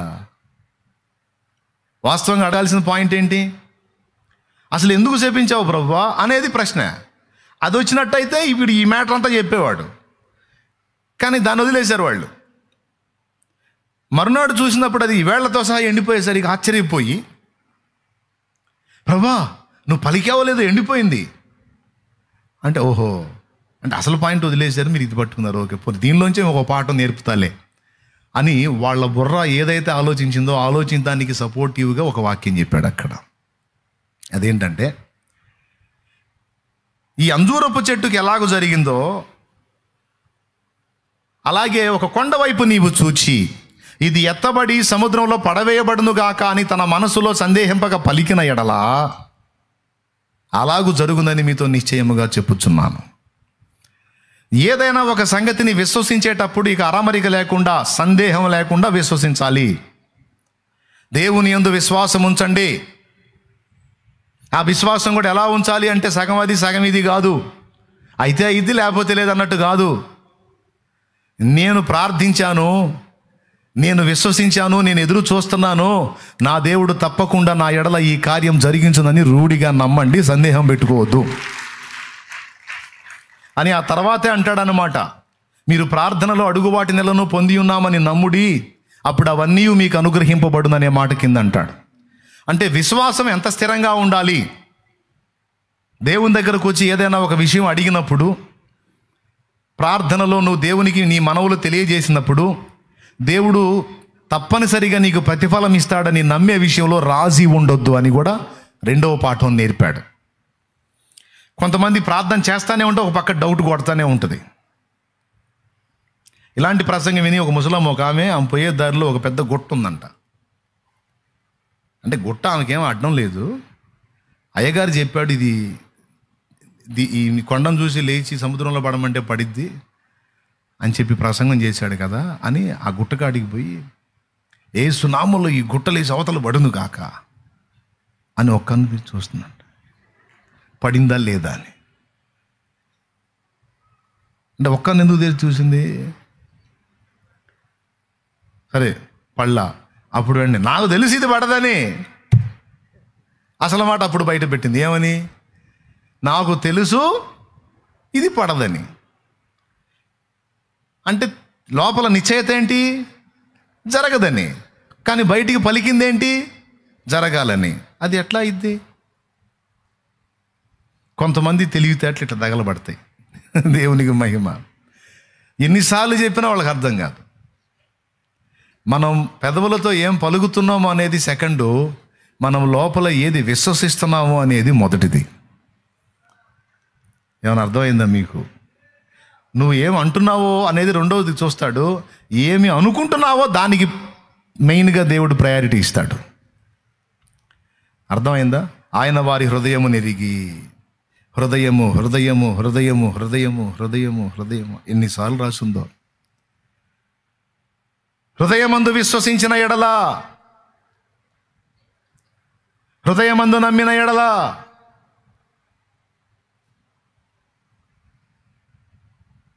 కొంతమందికి విచిత్రమైన విశ్వాసం ఉంటుంది. లోపలేమో ఖచ్చితంగా దేవుడు చేస్తాడు అని ఉంటుంది, బయటికేమో ఏమో అయిద్ది అంటావా, అయిద్దేమో, అయిద్దా, ఏమైద్దో ఏమో అంటుంటారు. లోపల మాత్రం భయంకరమైన బలమైన విశ్వాసం ఉంటుంది. ఏమో కాదు, ఖచ్చితంగా చేస్తాడు, అనుమానమే లేదు, అయిద్ది అని. కొంతమంది బయటికి ఖచ్చితంగా అయిద్ది అంటారు, లోపలేమో ఏమో అయిద్దో కాదు. నాకేం తెలుసు, అక్కడ క్లియర్గా చెప్పాడు, సందేహపడేవాడు దేవుని దగ్గర ఏమీ పొందడని. ఈ ఒక్కచోటే కాదు, యాకోబు రాసిన పత్రికలు కూడా చెప్పాడు.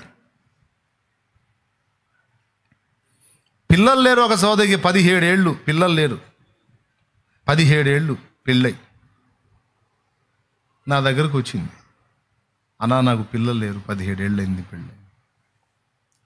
ఇట్లనే శుక్రవారం వచ్చింది ఆమె, బుధవారం ఇది, శుక్రవారం వచ్చింది. అప్పుడు విశ్వాసం ఉంచుతావా, ప్రార్థన చేస్తా అంటే ఉంచుతా. ఎట్లా ఉంచుతావు? ఈ చేతులు ఇట్లా పెట్టు, ఈ చేతులలో బిడ్డ ఉన్నట్టు విశ్వసించు. ఊహలో ఏదో ఊహించుకో అంటాం కాదు. ఊహ అయినా సరే అది విశ్వాసంతో కూడిందైతే ఆ ఊహల్ని కూడా నిజం చేస్తాడు. ఊహకు మించిన కార్యాలు కూడా చేస్తాడు. ఎందుకంటే వాక్యం స్పష్టంగా చెప్పింది, అడుగు వాటి కంటే, ఊహించు వాటి కంటే. ఎస్, ఇప్పుడు మన ఊహ అయిన లోకంలో ఎవరినో మనిషిని బట్టి ఊహించుకోవట్లేదుగా. మనం ఎవరిని బట్టి ఊహించుకుంటున్నాం? కొంతమంది వెటకారించి ఊహలు ఊహించుకుంటే జరుగుద్దంట్రా. అబ్బాయి అమ్మాయి ఊహలు జరుగుతాయా, ఊహలో అనొచ్చు. ఎటకారాలు చేసేవాడు దేన్నైనా ఎటకారం చేస్తాడు. ఆడికి ఏం తెలిసి వచ్చింది? బైబిల్ తెలిసి అవదుగా. ఆడు ఎటకారం చేస్తాడు. ఆడు ఎటకారాలతో మనకు అనవసరం. వాడు ఊహలు ఎగతాళి చేసాడు. నువ్వు పాట పాడు. ఊహలు నాదు ఊటలు నా యేసు రాజా నీలోనే ఉన్నవి. ఊహలు నాదు ఊటలు నా యేసు రాజా నీలోనే ఉన్నవి.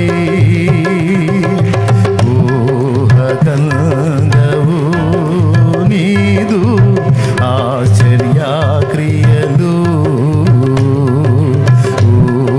ఊహకందవే నీదు ఆశ్చర్య క్రియలు. ఊహలు నాదూటలు. దేవునికి మహిమ. ఊహలు నిజమవుతాయా అంటే నా దేవుడి చిత్తం అయితే నీ ఊహించిన దానికంటే మించి చేస్తాడు. అది రాసుంది బైబిల్లో. అడుగు వాటి కంటేను, ఊహించే వాటి కంటేను అత్యధికముగా చేయగల దేవుడు. నిజంగా అంతే చేశాడు. నేను చెప్పాను, నేను ప్రార్థన చేస్తా, నీకోసం చేస్తా. చేతుల్లో బిడ్డను చూడగలవా? విశ్వాసం ఉంచగలవా?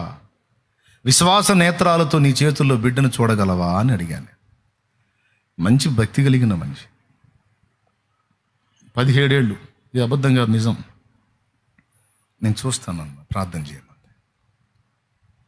చేసా ప్రార్థన. నువ్వు ఏది నువ్వు విశ్వాసంతో చూస్తున్నావో అదే జరగాలని చేస్తాను నేను అన్నాను. అట్లాగే చేయాలి. చెప్పు, నీ చేతుల్లో ఏం కనపడుతుంది? నీ చేతుల్లో ఏం కనపడుతుంది? నాకు దేవుడిచ్చిన బిడ్డ కనపడుతుంది. ప్రభువా, ఈ బిడ్డ విశ్వసించినదే ఈ బిడ్డకు జరుగునుగాక అని ప్రార్థన చేశా. ఊహకు మించిన కార్యాలు కదా. 2 పిల్లల్ని ఇచ్చాడు. 17 ఏళ్ల తర్వాత 2 పిల్లల్ని ఇచ్చాడు, ఒక బిడ్డను కాదు.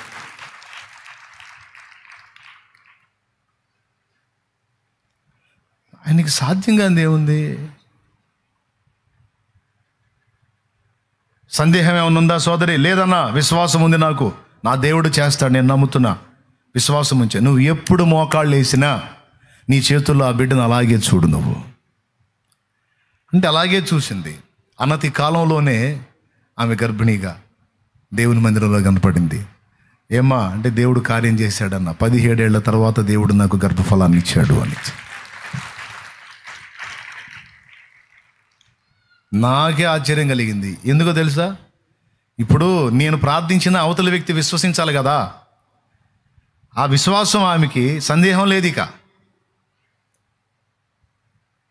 ఒకవాడు వచ్చి అంటాడు, ఇది చేయమను, అది చేయమను, ఇది చేస్తే అప్పుడు నమ్ముతా, ఇది జరిగితే అప్పుడు నమ్ముతా. పెద్ద పోటుగాడు. నువ్వు నమ్మకపోతే ఏడిచాడు. ఎవడు ఏడిచాడు? నమ్మకపోతే పోతావు నువ్వే పాతాళానికి. పోటుగాడు. నువ్వు నమ్మకపోతే ఎవడికి నష్టం? ఇది చేయమని మరి నమ్ముతా, ఇది జరిగించమని నమ్ముతా, ఇది చేయమని చూస్తా, అప్పుడు చూస్తా. పెద్ద పోటుగాడు పుట్టావని మొనగాడివి.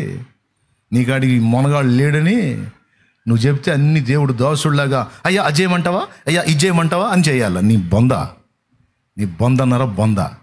దేవుడి దగ్గరికి వచ్చినప్పుడు అది చేయమను, ఇది చేయమను కాదు. చేస్తే నమ్ముతా అంటాడు ఒక్కొక్కడు, చేస్తే ఒప్పుకుంటా అంటాడు ఒక్కొక్కడు, చేస్తే అంగీకరిస్తా అంటది ఒక్కొక్క ఆమె. కానీ దేవుడు ఏమంటాడు తెలుసా? రివర్సు. నువ్వు నమ్మితే దేవుని మహిమ చూస్తావు అంటాడు ఆయన. స్పష్టంగా చెప్పాడు ఆయన. ఒక చోట కాదు, అనేక చోట్ల ఆ మాట వాడాడు. మార్త పునరుద్ధానమును జీవమును నేనే, నా యందు విశ్వాసం ఉంచువాడు ఎన్నడూ చనిపోడు, నా యందు విశ్వాసం ఉంచువాడు చనిపోయినను తిరిగి బ్రతుకును అన్నాడు. వెంటనే ఏమంటది, ఆ పునరుద్ధానమందు లెగుస్తాడు నాకు కూడా తెలుసులే అంట. అంటే ఎప్పుడు రేపుడికి కాదు, నేను నిన్నటికి నేటికి కూడా దేవుడనే. మార్తా, నా యందు విశ్వాసం ఉంచినోడు చచ్చిపోయినా బతుకుతాడు. అంత్యదినమున లేచునని నేను ఎరుగుదును ప్రభువా. ఇంతకు సమాధి ఎక్కడ? ఫలాన్ దగ్గర. పద బాయ్, సమాధికి అడ్డుగా ఉన్న రాయిని తీయండి. ప్రభువా, బుద్ధయ్య 4 రోజులు అయిపోయింది, శవం 3వ రోజుకే వాసన వచ్చింది, ఆ రాయిని తొలగిస్తే దుర్గంధ భరితమైపోయింది, మా బ్రదర్ శరీరాన్ని బట్టి వచ్చే వాసనతో జనం అసహించుకోవటం నేను చూడలేను, రాయి తీయొద్దు ప్రభువా. మండిపోయింది. ఎవరికి? యేసయ్యకి. మార్తా మార్తా మార్తా మార్తా, ప్రభువా ఏం చెప్పాను నీకు? నీవు నమ్మిన ఎడల దేవుని మహిమ చూతువని నేను నీతో చెప్పలేదా? తీయండి రాయిది. తీశారు. లాజరు 2 మాటలు దేవునితో మాట్లాడు, తండ్రితో మాట్లాడాడు. లాజరు బయటికి రా అన్నాడు. అంతే, చచ్చిపోయినోడు బతికాడు. ప్రేత వస్త్రాలతో చుట్టబడి పాపం అడుగులు అడుగేసుకుంటూ మొత్తం రోబోలాగా వచ్చుంటాడు బయటికి. మరి అన్నీ కట్టేశారు. ఆ వస్త్రములు విప్పి అతన్ని పోనీయండి అన్నాడు. చెయ్యమనో అప్పుడు నమ్ముతా. నా దగ్గర ఎవరన్నా వచ్చి ఈ మాట మాట్లాడితే కడుపులో మండిపోయి నేను డైరెక్ట్గానే అంటాను, పెద్ద మొనగత్తి వచ్చావు, నీకు నమ్మలేదని దిగులేసుకున్నాడు దేవుడు. చెయ్యమను నమ్ముతా కాదు. ఒకడు వచ్చి అంటాడు, చేయమను బ్రదరు, చేయమని నమ్ముతా. నువ్వు నమ్మకపోతే నేను యేసుప్రభు దిగులేసుకొని కూర్చున్నాడు పెద్ద పోటుగాడు. అట్లా మాట్లాడవాకంటారు. దేవునికి స్తోత్రం. మరి చేయమను అట్లా చెప్పలా బైబిల్లో. నీవు నమ్మిన ఎడల, చెప్పండి అందరు చెప్పండి, నమ్మిన ఎడల. అందరు రాసుకున్న అవసరం అయితే, నమ్మితే దేవుని కార్యం, నమ్మితే మహిమను చూస్తాం, నమ్మితే రక్షణ పొందుతాం, నమ్మితే నిత్య జీవం పొందుతాం, నమ్మితే కార్యాలు చూస్తాం. నమ్ముట ముందు, కార్యాలు తర్వాత. ఇది పాఠం. చెప్పు, ఏది ముందు ఏది వెనక?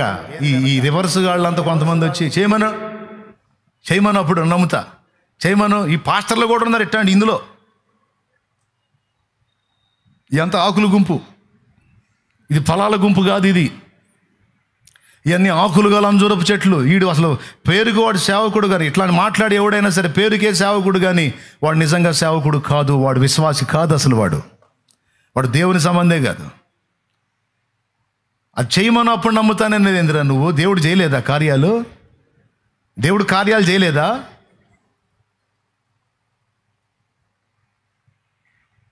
దేవుడు అద్భుతాలు చేయలేదా?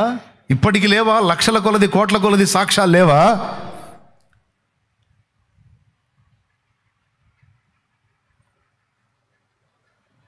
ఎవరైనా సరే చెయ్యమనో నమ్ముతా అన్నోడు రివర్స్లో ఉన్నాడని అర్థం. అటు పాస్టర్ అయినా సరే రివర్స్లో ఉన్నాడు, అడు దేవుని సత్యానికి వ్యతిరేక దిశలో ఉన్నాడు, అటు తేడా అని అర్థం. చెయ్యమనో నమ్ముతా, ఇదిగో వీడికి చేయలేదు, చెయ్యి తెప్పిమని నమ్ముతా అనే పాస్టర్ని చూశాను నేను ఒకడిని. వీడికి చేయలేదు, చెయ్యి తెప్పిమనో అంటే సవాళ్లకు లొంగి ఎప్పుడన్నా అద్భుతాలు చేశాడా యేసయ్య? చెప్పండి ఒకసారి మీరు. సవాళ్లకు లొంగి అంటే ఇప్పుడు వీడికి చేయి తప్పితే అప్పుడు నమ్ముతావా? ఓకే అరే రారా అని యేసుప్రభు వీడికి అద్భుతాలు చేశాడా? అలా అడిగిన వాళ్ళు ఏమన్నాడు తెలుసా? వ్యభిచారులైన చెడ్డతరము వారు సూచక క్రియను అడుగుతున్నారు, యోనాను కూర్చున్న సూచక క్రియే కానీ మరి ఏ సూచక్రియ వారికి అనుగ్రహింపబడదని పచ్చిగా తిట్టు వదిలిపెట్టాడు. ఆయన మామూలుగా ఉండదు, ఎట్లియాలి అట్టిస్తాడుగా. బోధకుడా, మేము చూచినట్లు ఆకాశం నుండి ఏ సూచక్రియ చూపుతున్నావు నువ్వు? ఏదైనా ఒక కార్యం చూపించు అప్పుడు నమ్ముతాం అంటే శిష్యుల వైపు తిరిగి, వ్యభిచారులైన చెడ్డతరం వారు సూచక్రియలను అడుగుతున్నారు. ఎంత బాధ అండి పాపం వాళ్ళకి. అస్సలు మొహమాటం ఏమన్నా ఇంత మొహం అంటే వాళ్ళు ముఖాలు చూసుకుని ఉంటారు. వామ్మ ఇంత మాటను మనల్ని వ్యభిచారులు. అసలు ఈ బోధకుడు జోలికి పోవటమే తప్పురా. మనం పచ్చిగా ముఖం మీదే తిట్టేస్తున్నాడు. దేవుని దగ్గరికి వచ్చి శబదాలు సవాళ్ళు చేస్తే పగిలిపోద్ది మొహం.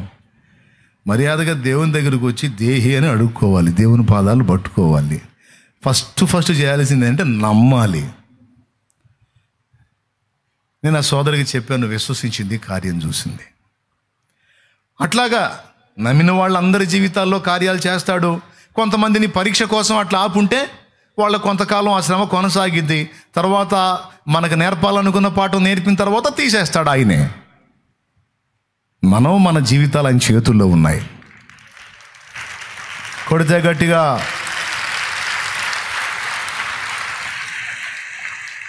చెయ్యమను నమ్ముతా కాదు. అందరూ అనాల్సిన మాట ఏంది? నమ్మితే చేస్తాడు నా దేవుడు. పెద్ద పోటుగాడు వచ్చావు, చెయ్యమను చూస్తా కాదు, నీకు దమ్ముంటే నమ్ము, అప్పుడు చూస్తావు కార్యం అనాలి. ఇదే మాట మార్తాతో అన్నాడు యోహాను సువార్త 11వ అధ్యాయంలో.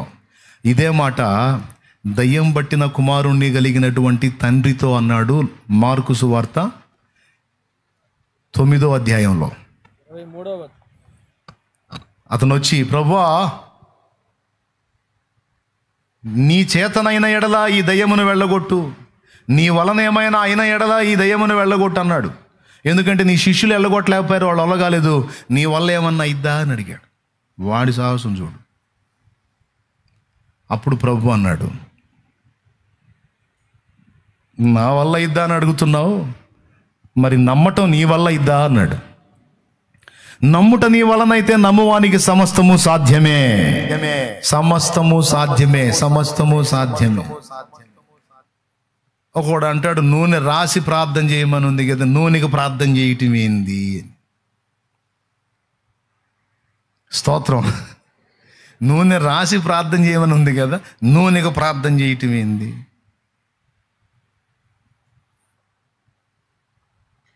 కొంతమంది కొన్ని ఏదో వాళ్ళు వాడుకునే మందులు తెచ్చుకుంటారు. ఆ టాబ్లెట్లు, ఆ టానిక్లు అవి తెచ్చుకొని, ఆ గుట్ట అయితే సంచిలో తెచ్చుకొని, అయ్యా ప్రార్థన చేయి అంటారు. కొంతమంది పిల్లలు పెన్నులు తెచ్చుకుంటారు. ఇప్పుడు రాయాల్సింది ఇటు బ్రెయినా ఆ పెన్నా? వాడు ఆ పెన్నును తీసుకొచ్చి ఇచ్చి, అన్న పెన్నుకు ప్రార్థన చేయి అంటాడు. ఏం చేయాలి? మీకు తగిలినాయి ఎట్లాంటివి? సేవకులకు తగిలినాయి. కొంతమంది విత్తనాలు తీసుకొచ్చి విత్తనాలకు ప్రార్థన చేయమంట.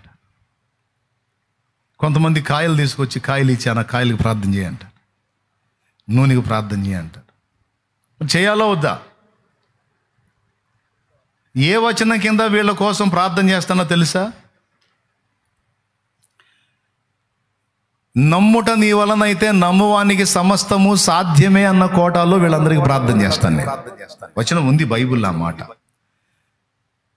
ఈ నూనె రాసి ప్రార్థించినప్పుడు కార్యం జరుగునట్లు, ఇదిగో ఈ నూనెను దేవుడు తన ప్రభావంతో నింపునట్లు ప్రార్థన చేయి అన్నప్పుడు, ప్రభువా, ఆ నూనె రాసి ప్రార్థించిన స్వస్థత, ఆ నూనెలో కూడా నీ శక్తిని నింపమని నేను ప్రార్థన చేస్తా.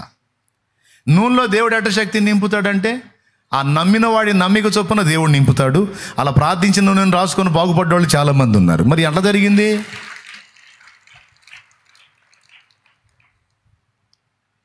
ఎట్లా జరిగింది? పెన్నులు తీసుకొచ్చి ప్రార్థన చేయమన్నారు. చెప్తా, నవ్వుతా, చెబుతా, రాసేది నువ్వా పెన్నా? నేనేలే అన్నయ్య, పెన్నుకు చేయన్నయ్య అంటే అన్ని జనుల్లాగా. అన్ని జనులేమో వాటిని తీసుకెళ్ళి విగ్రహాల దగ్గర పెట్టి దండం పెట్టుకుంటారు. వీళ్ళేమో ఆ పని చేయకుండా చర్చికి తీసుకొచ్చి అయ్యగారి దగ్గరికి తీసుకొచ్చి అది చూపించి ప్రార్థన చేయమంట. చేస్తా, వాళ్ళ మీద చేతుల నుంచి వీరికి జ్ఞానం ఇవ్వమని చేస్తా. వారు విశ్వాసంతో తెచ్చిన ఆ పెన్ను మీద కూడా చేతుల నుంచి బిడ్డలు నాయన పాపం కళాలు తెచ్చుకున్నారు. ఈ కలంతోనే రాస్తారు. ఇది బ్రేక్ అవ్వకుండా, పొరపాట్లు రాయకుండా నీ బిడ్డలకు మంచి జ్ఞానం ఇచ్చి వారు నమ్ముతున్నట్టు దీన్ని కూడా ఆశీర్వదించు తండ్రి అని. మరి వారిని సిగ్గుపరచకూడదు కదా. వారు నమ్మిక చొప్పున వారి కోసం ప్రార్థన.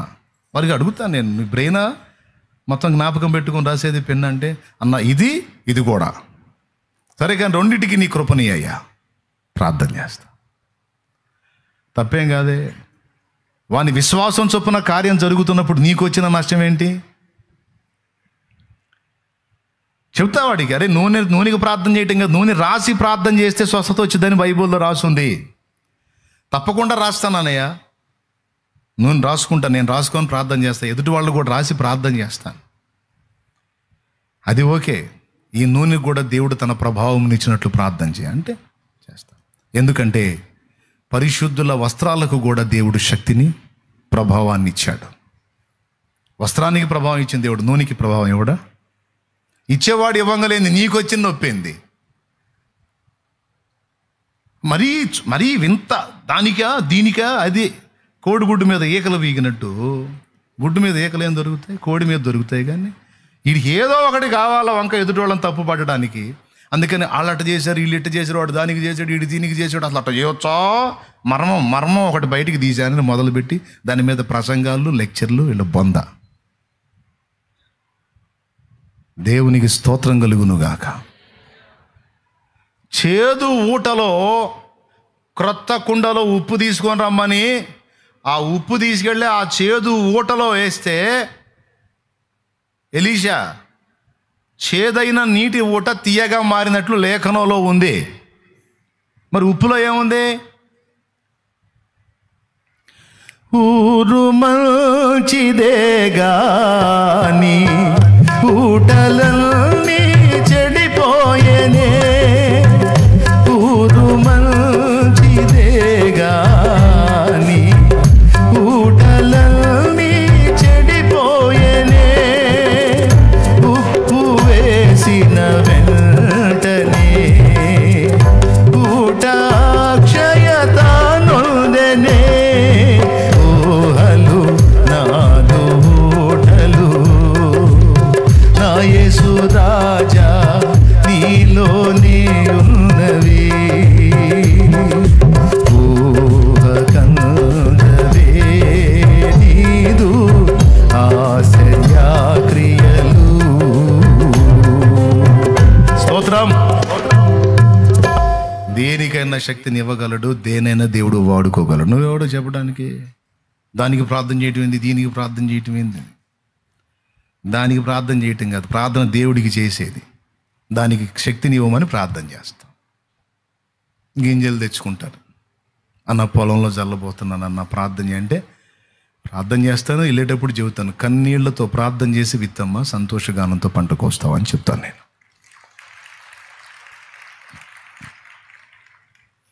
కన్నీటితో విత్తువాడు సంతోషగానముతో పంటను, అది ఆధ్యాత్మికంగాను భౌతికంగాను కూడా వర్తించింది. మొక్క నాటేటప్పుడు కన్నీళ్లతో ప్రభువా ఇది ఫలించేటట్టు చేయయ్యా అని ప్రార్థన చేసిందట. దేవుడు కృప చూపుతాడు. పంట ఏదైనా ఇబ్బందికరంగా ఉన్నా మోకాళ్ళుని కన్నీరు గార్చి ఇది పండితేనే నాకు అన్నం ప్రభువా అని ప్రార్థన చేస్తే దేవుడే కార్యం చేస్తాడు. కాబట్టి ఇట్లా ప్రతి దానికి వంకలు చూపించి ఇది చేయమను, అది చేయమను, అది ఇట్లా, ఇది ఇట్లా అని. నమ్ముట నీ వలనైతే నమ్మువానికి సమస్తము, అందరు చెప్పండి, సమస్తము.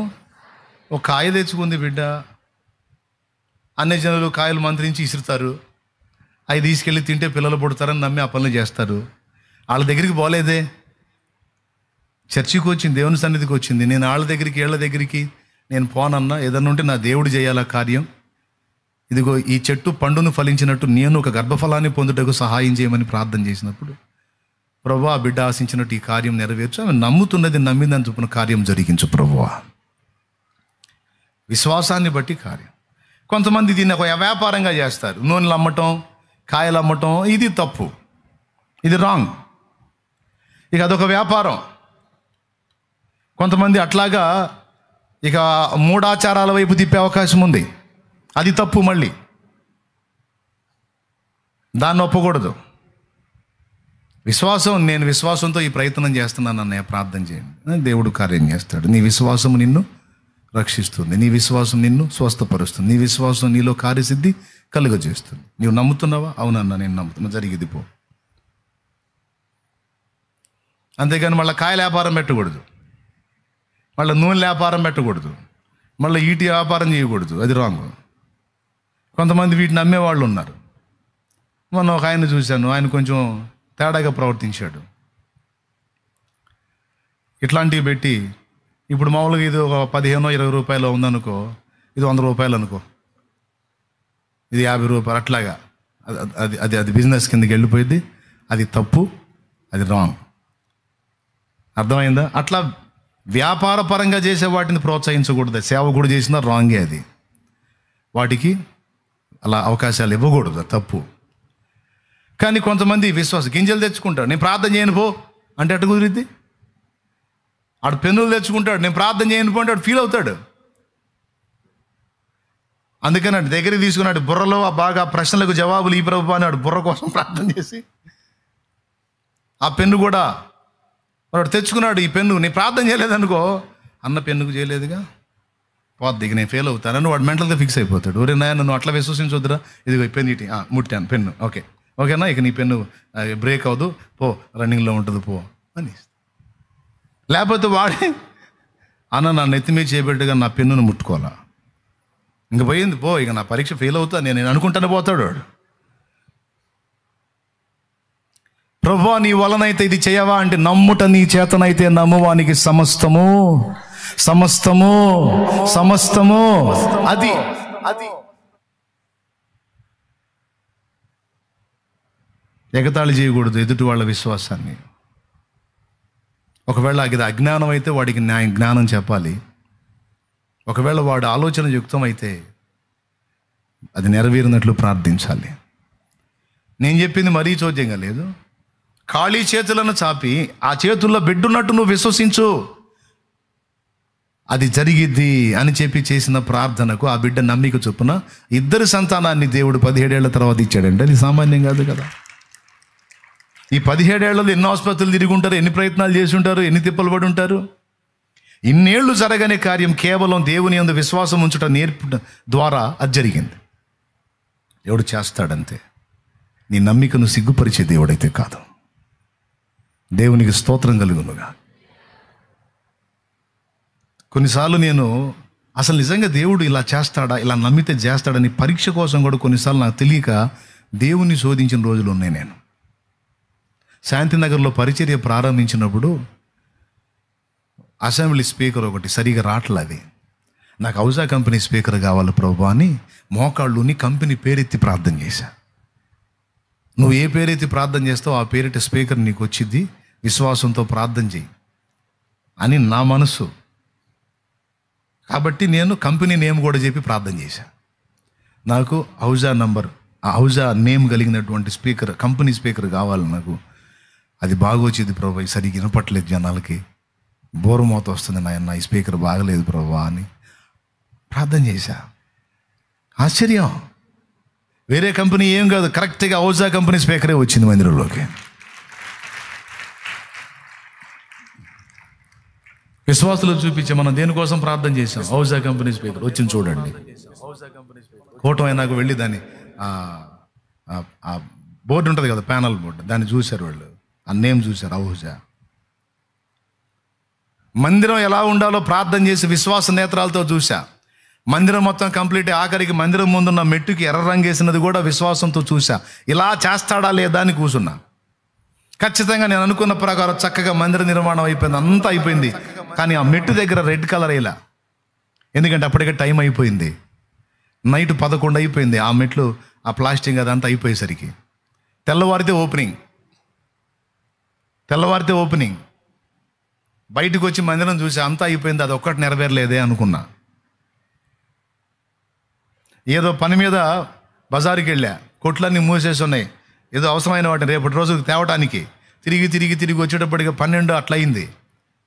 తెలిసిన వాళ్ళని పట్టుకొని ఒక కొట్టు ఓపెన్ చేయించుకొని మాకు కావాల్సింది తీసుకొని వచ్చేటప్పటికి ఇక్కడికి వచ్చేసరికి మేస్త్రి ఒకడు ప్రేరేపించబడి ఎర్ర రంగు రెడ్ ఆక్సైడ్ సిమెంట్లో కలిపి నిన్ను వచ్చేటప్పటికి ఆ మెట్టు కూడా మొత్తం ఎర్ర రంగు పెట్టి పడేశాడు.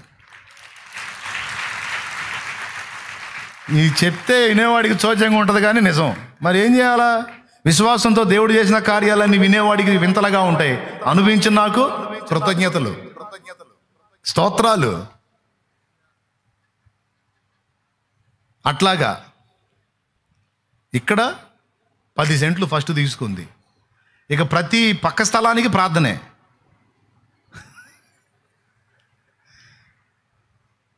ఇక అది వచ్చినట్టు విశ్వసించడం, ప్రార్థన చేయటం, వాళ్ళే వచ్చి రేటు కట్టి ఇయటం, అయిపోవటం. అట్లాగా 10 సెంట్లు పెరుగుతూ పెరుగుతూ పెరుగుతూ పెరుగుతూ పెరుగుతూ పెరుగుతూ పెరుగుతూ ఇప్పుడు ఇంచుమించు 6 ఎకరాలు పై చిలుకు మన వాడే ప్రాంగణం మొత్తం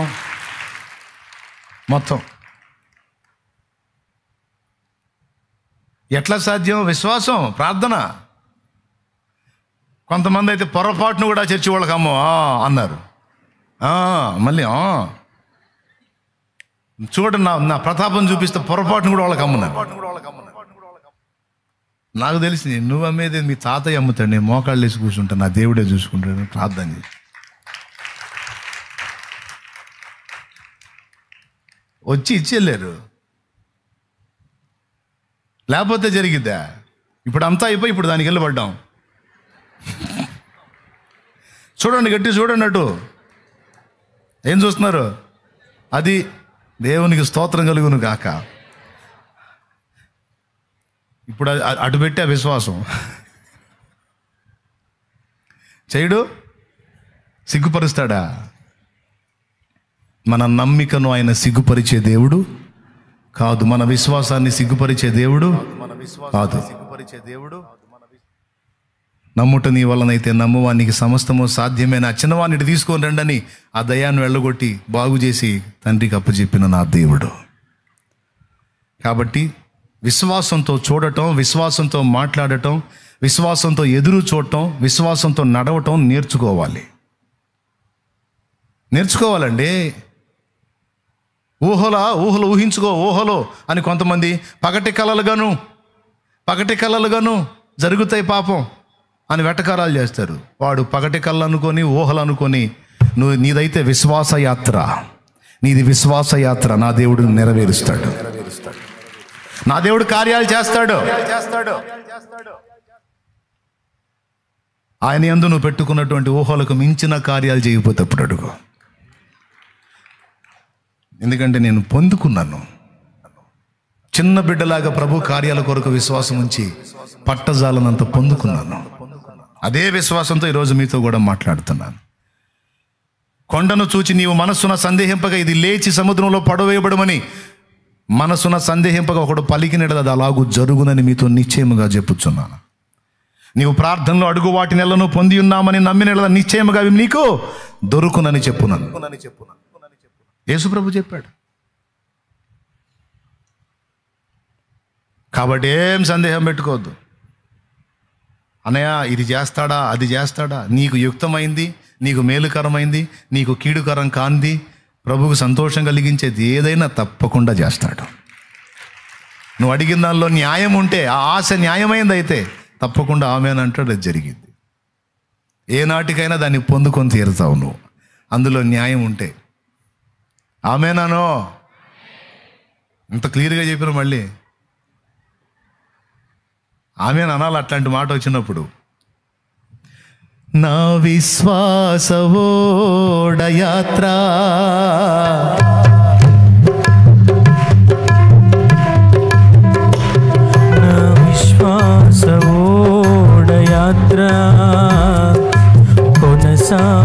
కొనసాగుచున్నది,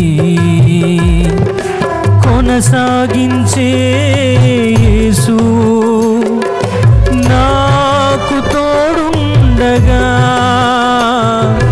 కొనసాగించే యేసు నాకు తోడుండగా, తుఫానులైనా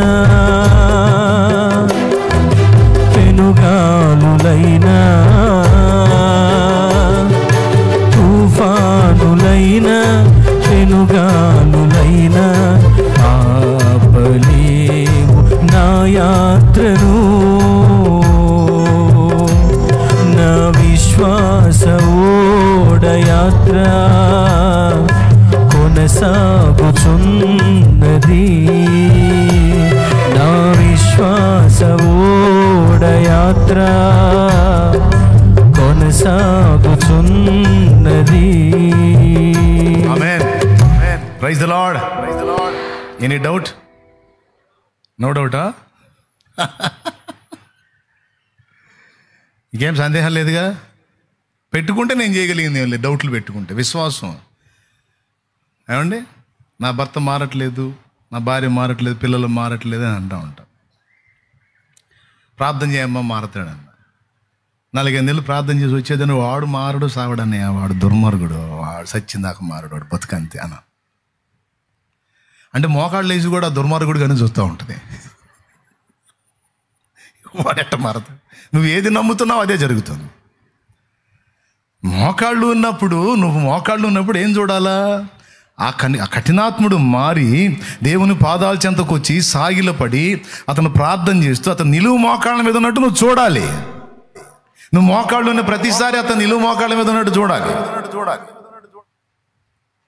ప్రభా, ఇదిగో నేను ఇది విశ్వసిస్తున్నాను, ఇలాగున జరుగునుగాక, ఇలాగ నమ్ముతున్నాను ప్రభా, కృప చూపు. నా తండ్రి చిత్తం అయితే ఆమెన్ అంటాడు. ఆమెన్ అన్నాడండి, ఇంకా అంతే. నేను సౌలు కాడికి మొనగాడా ఏమండి, భయంకరమైన దుర్మార్గులు మారిపోయిన నరహంతకుల కాడికి మొనగాడా? అలాంటి వాళ్ళే మారి వచ్చి అంతుని నిలువు మోకాళ్ళు వేసి హల్లెలూయా స్తోత్రం అంటున్నాడు. గొంతులు కోసిన దుర్మార్గులే మారిపోయి మోకాళ్ళు వేసి ప్రార్థన చేస్తున్నారు ఈరోజు. వాళ్ళ కాడికి దుర్మార్గుడు ఏం కాదు, నా దేవుడు తలుచుకుంటే వాడిని మారుస్తాడు, వచ్చి మోకాళ్ళు వేసి మొత్తుకుంటాడు. విశ్వసించి మనస్సున సందేహింపక అడిగిన ఎడలా కార్యం, అప్పులైనా, అగచాట్లైనా, రోగాలైనా, రిపోర్ట్స్ అయినా సరే, ప్రభా నా రిపోర్ట్ ఇలా వచ్చింది, నేను యేసు నామములో విశ్వసిస్తున్నాను ప్రభా, ఈ రిపోర్టు మారినట్లుగా నేను చూస్తున్నాను. ఆ మారిన రిపోర్టుతో ఈ రిపోర్టు, మారిన రిపోర్ట్ రెండు పట్టుకొని మందిరంలో నిలబడి సాక్ష్యం చెప్పడం చూస్తున్నాను ప్రభా అని ప్రార్థన చేయి. విశ్వసించు. అదే చూడు, నీ శరీరంలో మార్పులు నా దేవుడు చూపిస్తాడు, చేస్తాడు ఆయన కార్యం. ఎందుకంటే అలాంటి చాలా సాక్ష్యాలు ఉన్నాయి. వాళ్ళ విశ్వాసం అది గొప్ప కార్యాలు, మామూలు కార్యాలు కాదు. వేదనలో ఉన్నావు, కష్టాల్లో ఉన్నావు, బంధకాల్లో ఉన్నావు. ఓకే ప్రభా, ఈ బంధకాల్లోంచి విడుదల పొందుతున్నట్టు నేను చూస్తున్నాను ప్రభువా. విశ్వాసంతో నేను సహా నెమ్మది కలిగిన దినములు అనుభవించడం చూచుచున్నాను. ఇప్పుడు ఎవరిస్తారా అని ఎదురు చూసే స్థితిలో ఉన్నాను. నేను ఒకళ్ళకి ఇవ్వటం చూస్తున్నాను ప్రభువా. ఇవన్నీ నేను చెప్తుంటే వినటానికి మీకు బాగుండొచ్చు, కానీ అలాగున్న విశ్వసించడానికి శక్తి కావాలి. అలాంటి శక్తి నువ్వు కలిగి ఉంటే తప్పకుండా తప్పకుండా తప్పకుండా దేవుడు ఆ స్థితికి నేను తీసుకొస్తాడు. Amen, amen. అది ఈరోజు నీకే ఉపాధి లేదు. నువ్వు మోకాళ్ళలోనే ప్రతిసారి విశ్వాసంతో చూడు, నీ దగ్గర 10 మంది పని చేస్తున్నాడు చూడు, నా దేవుడు చేస్తాడు. నీకే ఉపాధి లేదు, నువ్వు 10 మందికి ఉపాధి ఇచ్చేటట్టు చేస్తాడు ఆయన. అది భౌతికమైనదైనా ఆత్మీయమైనదైనా నీ విశ్వాసము చొప్పుననే నీకు కలుగుతుంది. నేను చెప్పాల, వాక్యం చెప్పింది. ఇది పాఠం. మొదటి పాఠం, వేషధారణని ఒప్పుకోడు. నేను భక్తుడిని, పక్కన వాళ్ళంతా ఎదవలు అనేటువంటి వ్యవహారంలో ఉండేవాడిని దేవుడు ఒప్పుకోడు. ఇదంతా పరిసయ్య జాతి, ఆకులు గల అంజూరపు చెట్ల జాతి. ఇది మొదటి పాఠం. అయితే రెండో పాఠం ఏమి నేర్పాడు అక్కడ? విశ్వాసముతో ప్రార్థించు, ప్రార్థించినది పొంది ఉన్నానని విశ్వసించు, సందేహం పెట్టుకోవద్దు. నీవు విశ్వసించిన దాని ప్రకారం ప్రతిదీ నువ్వు పొందుతావు. కొంతమంది భలే విశ్వాసం ఉంచుతారు.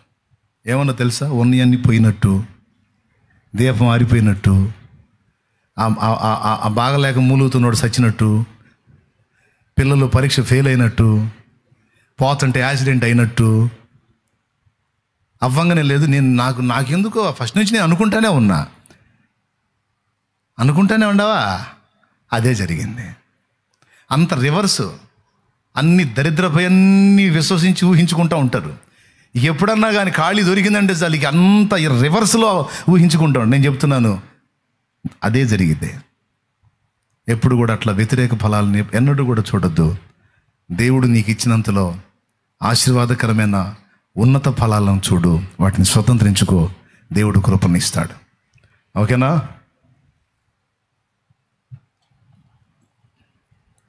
వాళ్ళ నీళ్ళ దగ్గర తీసుకెళ్ళండి. కార్యక్రమంలో తరువాయి భాగం వచ్చే వారం బాప్తిస్మాలకు రెడీ అయింది. ఓకేనా? ఏదైనా ఉంటే ఈసారి బుధవారం మాట్లాడుకుందాం, శుక్రవారం ఏదైనా మాట్లాడుకుందాం. రైట్, మెట్టుకి ప్రార్థన చేసుకుందాం. మన మధ్య దైవజనులు ఉన్నారు, వారు ప్రార్థన చేస్తారు విన్నదాన్ని బట్టి. విశ్వసించండి, దేవుని కొరకు గొప్ప కార్యాలు ఎదురు చూడండి. అలాంటి నిరీక్షణ కలిగి ఉండండి. ఒక గొప్ప ఉద్యోగాన్ని, సేవకులార ఉద్యోగాన్ని చూడండి. మీరు ప్రార్థించి సేవ చేస్తున్న ప్రదేశాల్లో గొప్ప ఉద్యోగాన్ని చూడండి. బలమైన పరిచర్యలు చూడండి. ప్రతి దైవజనుడి గుండెల్లో ఒక ఆశ, నేను పరిచర్య చేస్తున్న ఈ ప్రదేశంలో కనీసం కొద్దిపాటి ఉజ్జీవమైనా చూడాలి ప్రభువా, కనీసం కొద్దిపాటి ఉజ్జీవానైనా చూడాలి ప్రభువా అని ప్రార్థించండి. ఆ ఉజ్జీవాన్ని తప్పకుండా చూస్తారు. ఆమేన్. ఇప్పుడు ఎదురు దెబ్బల్లో ఉండొచ్చు, ఎదురు దెబ్బలు అవుతుండొచ్చు, ప్రతికూలతలు ఉంటుండొచ్చు. అవన్నీ నీకు అనుకూలంగా దేవుడు మారుస్తాడు. మొదట నీ స్థితి కొంచెమే ఉన్నను, నీ విశ్వాసాన్ని బట్టి తొదకు నీవు మహావృద్ధి పొందేటట్టు, నీ ఉన్న ప్రాంతం అంతా కదిలించేటట్టు నా దేవుడు కార్యం చేస్తాడు. అదే విశ్వసించాలి, అదే చూడాలి. అబ్రహాంతో అదే మాట చెప్పాడు, నీతో కూడా అదే మాట చెప్తున్నాడు. అదే విశ్వసించు, దేవుడి కార్యాన్ని చూస్తావు. ప్రార్థన అందరూ